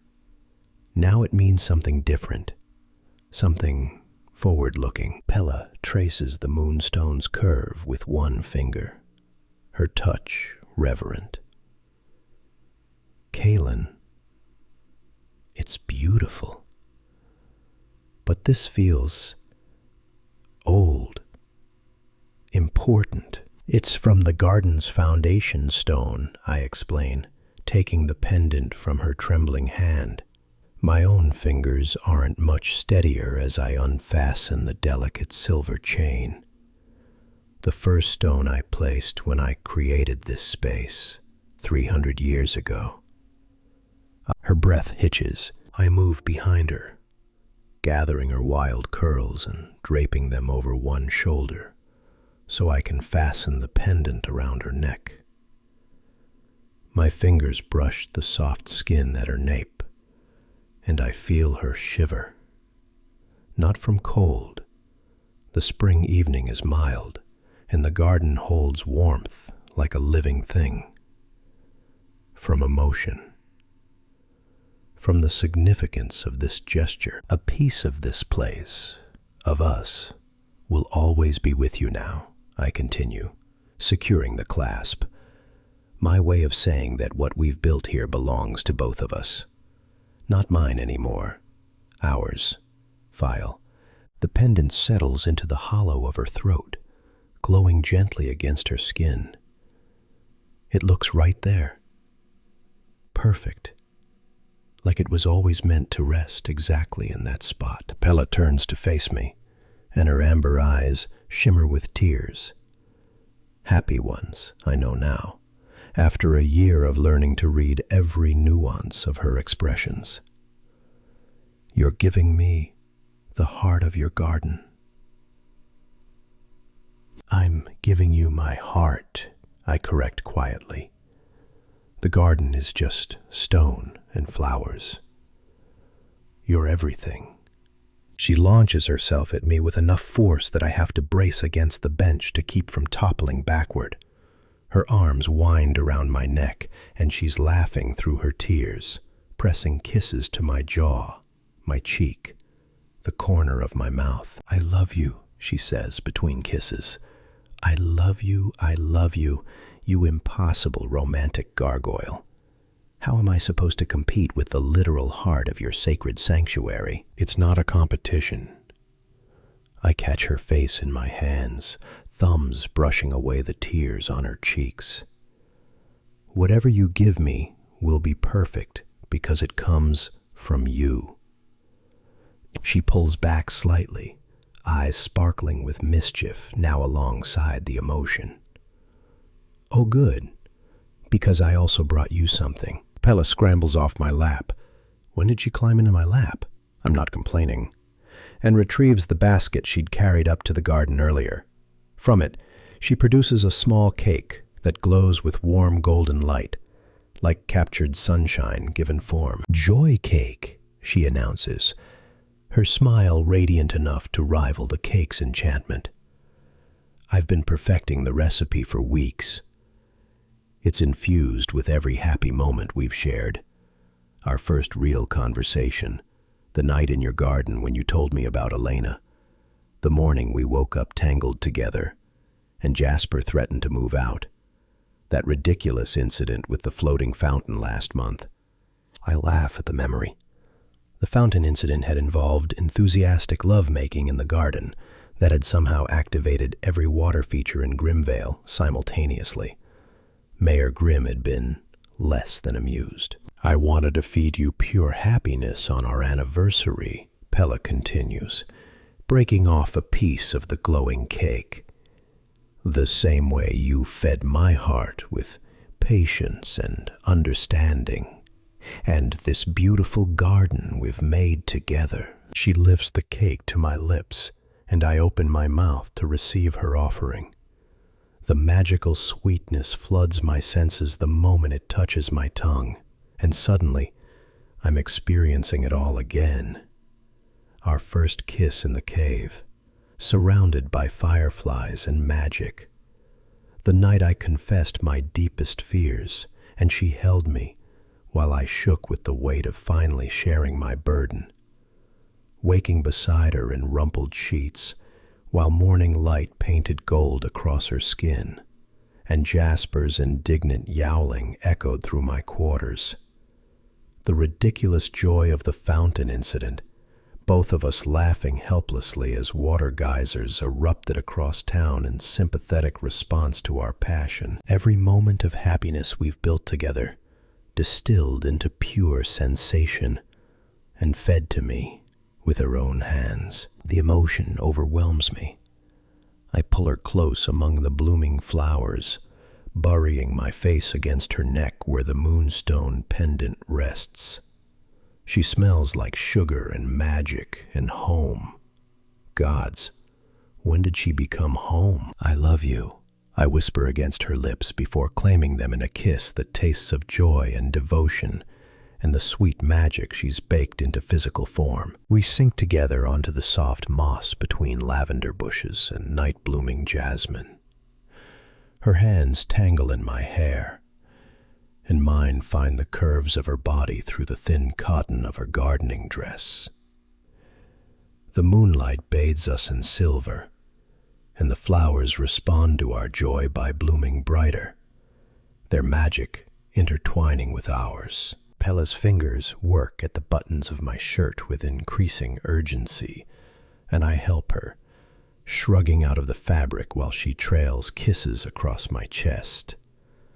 Her lips find the crescent moon tattoo over my heart, and she presses a kiss there so tender it makes my eyes burn. "Mine," she murmurs against my skin. "Yours," I confirm, meaning it with every fiber of my being. I ease her dress over her head with careful reverence, cataloging every inch of skin revealed in the moonlight. The pendant glows between her breasts, and I'm struck by how right it looks there. My past and my present merged, my most sacred space, and the woman who's transformed everything about my existence. Our lovemaking is gentle and reverent, surrounded by flowers that bloom brighter in response to our joy. Petals fall like confetti around our joined bodies, starlight peonies releasing silver snow, laughter lilies chiming their golden bells, emotion vines unfurling new blossoms in shades that match Pella's happiness. The stars above seem to pulse in rhythm with our hearts, as if the universe itself is blessing this union of guardian and baker, stone and flower, duty and love. Her magic weaves seamlessly with mine, her emotional enchantments finding the protective strength I've cultivated over centuries and transforming both into something entirely new. Neither of us is diminished by this joining. We're amplified, our individual gifts harmonizing into something greater than the sum of its parts. "Kaelen," she gasps, and I swallow my name from her lips, tasting her joy and desire and love. "I'm here," I promise against her mouth. "Always here. Really, must you two be so disgustingly perfect? Daunt, daunt, daunt." Jasper's voice cuts through the magical haze, dripping with theatrical disdain. I glance toward the bell tower's edge, where the orange tabby sits, one white paw raised, in what might be an obscene gesture if cats could manage such things. "Some of us are trying to enjoy a peaceful evening hunt," he continues, "not witness this botanical love fest. The flowers are practically rioting, though I suppose the increased production will attract better mice. So there's that silver lining." Pella dissolves into giggles against my shoulder, and I can't help laughing too, even as I reach for our discarded clothing to preserve some modesty. "Go hunt elsewhere," I suggest, not particularly bothered by the interruption. After a year of living together, Jasper's commentary has become comfortingly familiar. "Oh, I shall," Jasper says with immense dignity. But I want it on record that I could have knocked over something important to express my displeasure, and I've shown tremendous restraint. This deserves extra treats.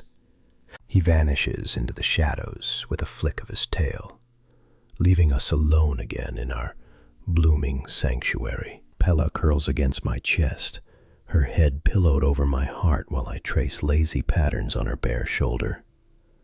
The garden settles around us, flowers still glowing but their intensity softening to a gentle radiance. This is peace. This is home.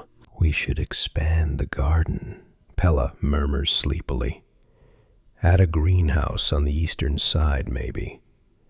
Somewhere I can experiment with temperature-sensitive enchantments year-round." "I could build that," I say, already envisioning the structure. Stone frame with spelled glass panels to capture maximum light. "And we'd need to reinforce the roof supports," she continues, warming to the planning. "If we're going to keep adding weight up here, maybe commission Fletcher Graves for some of those weight distribution charms he's been developing." My hand stills on her shoulder. "You're thinking long-term." "Of course I am." She props herself up on one elbow, meeting my eyes with perfect seriousness, despite our state of undress. "This is forever, Kaelen. You and me, and this garden we're building together. Someday there might be children to teach, how to tend growing things, how to balance protective magic with emotional enchantment, how to turn duty into devotion. So children." The word settles into my chest like a seed finding fertile soil. I've never let myself imagine that future before, even with Elena. The gulf between our lifespans had made the idea too painful to contemplate.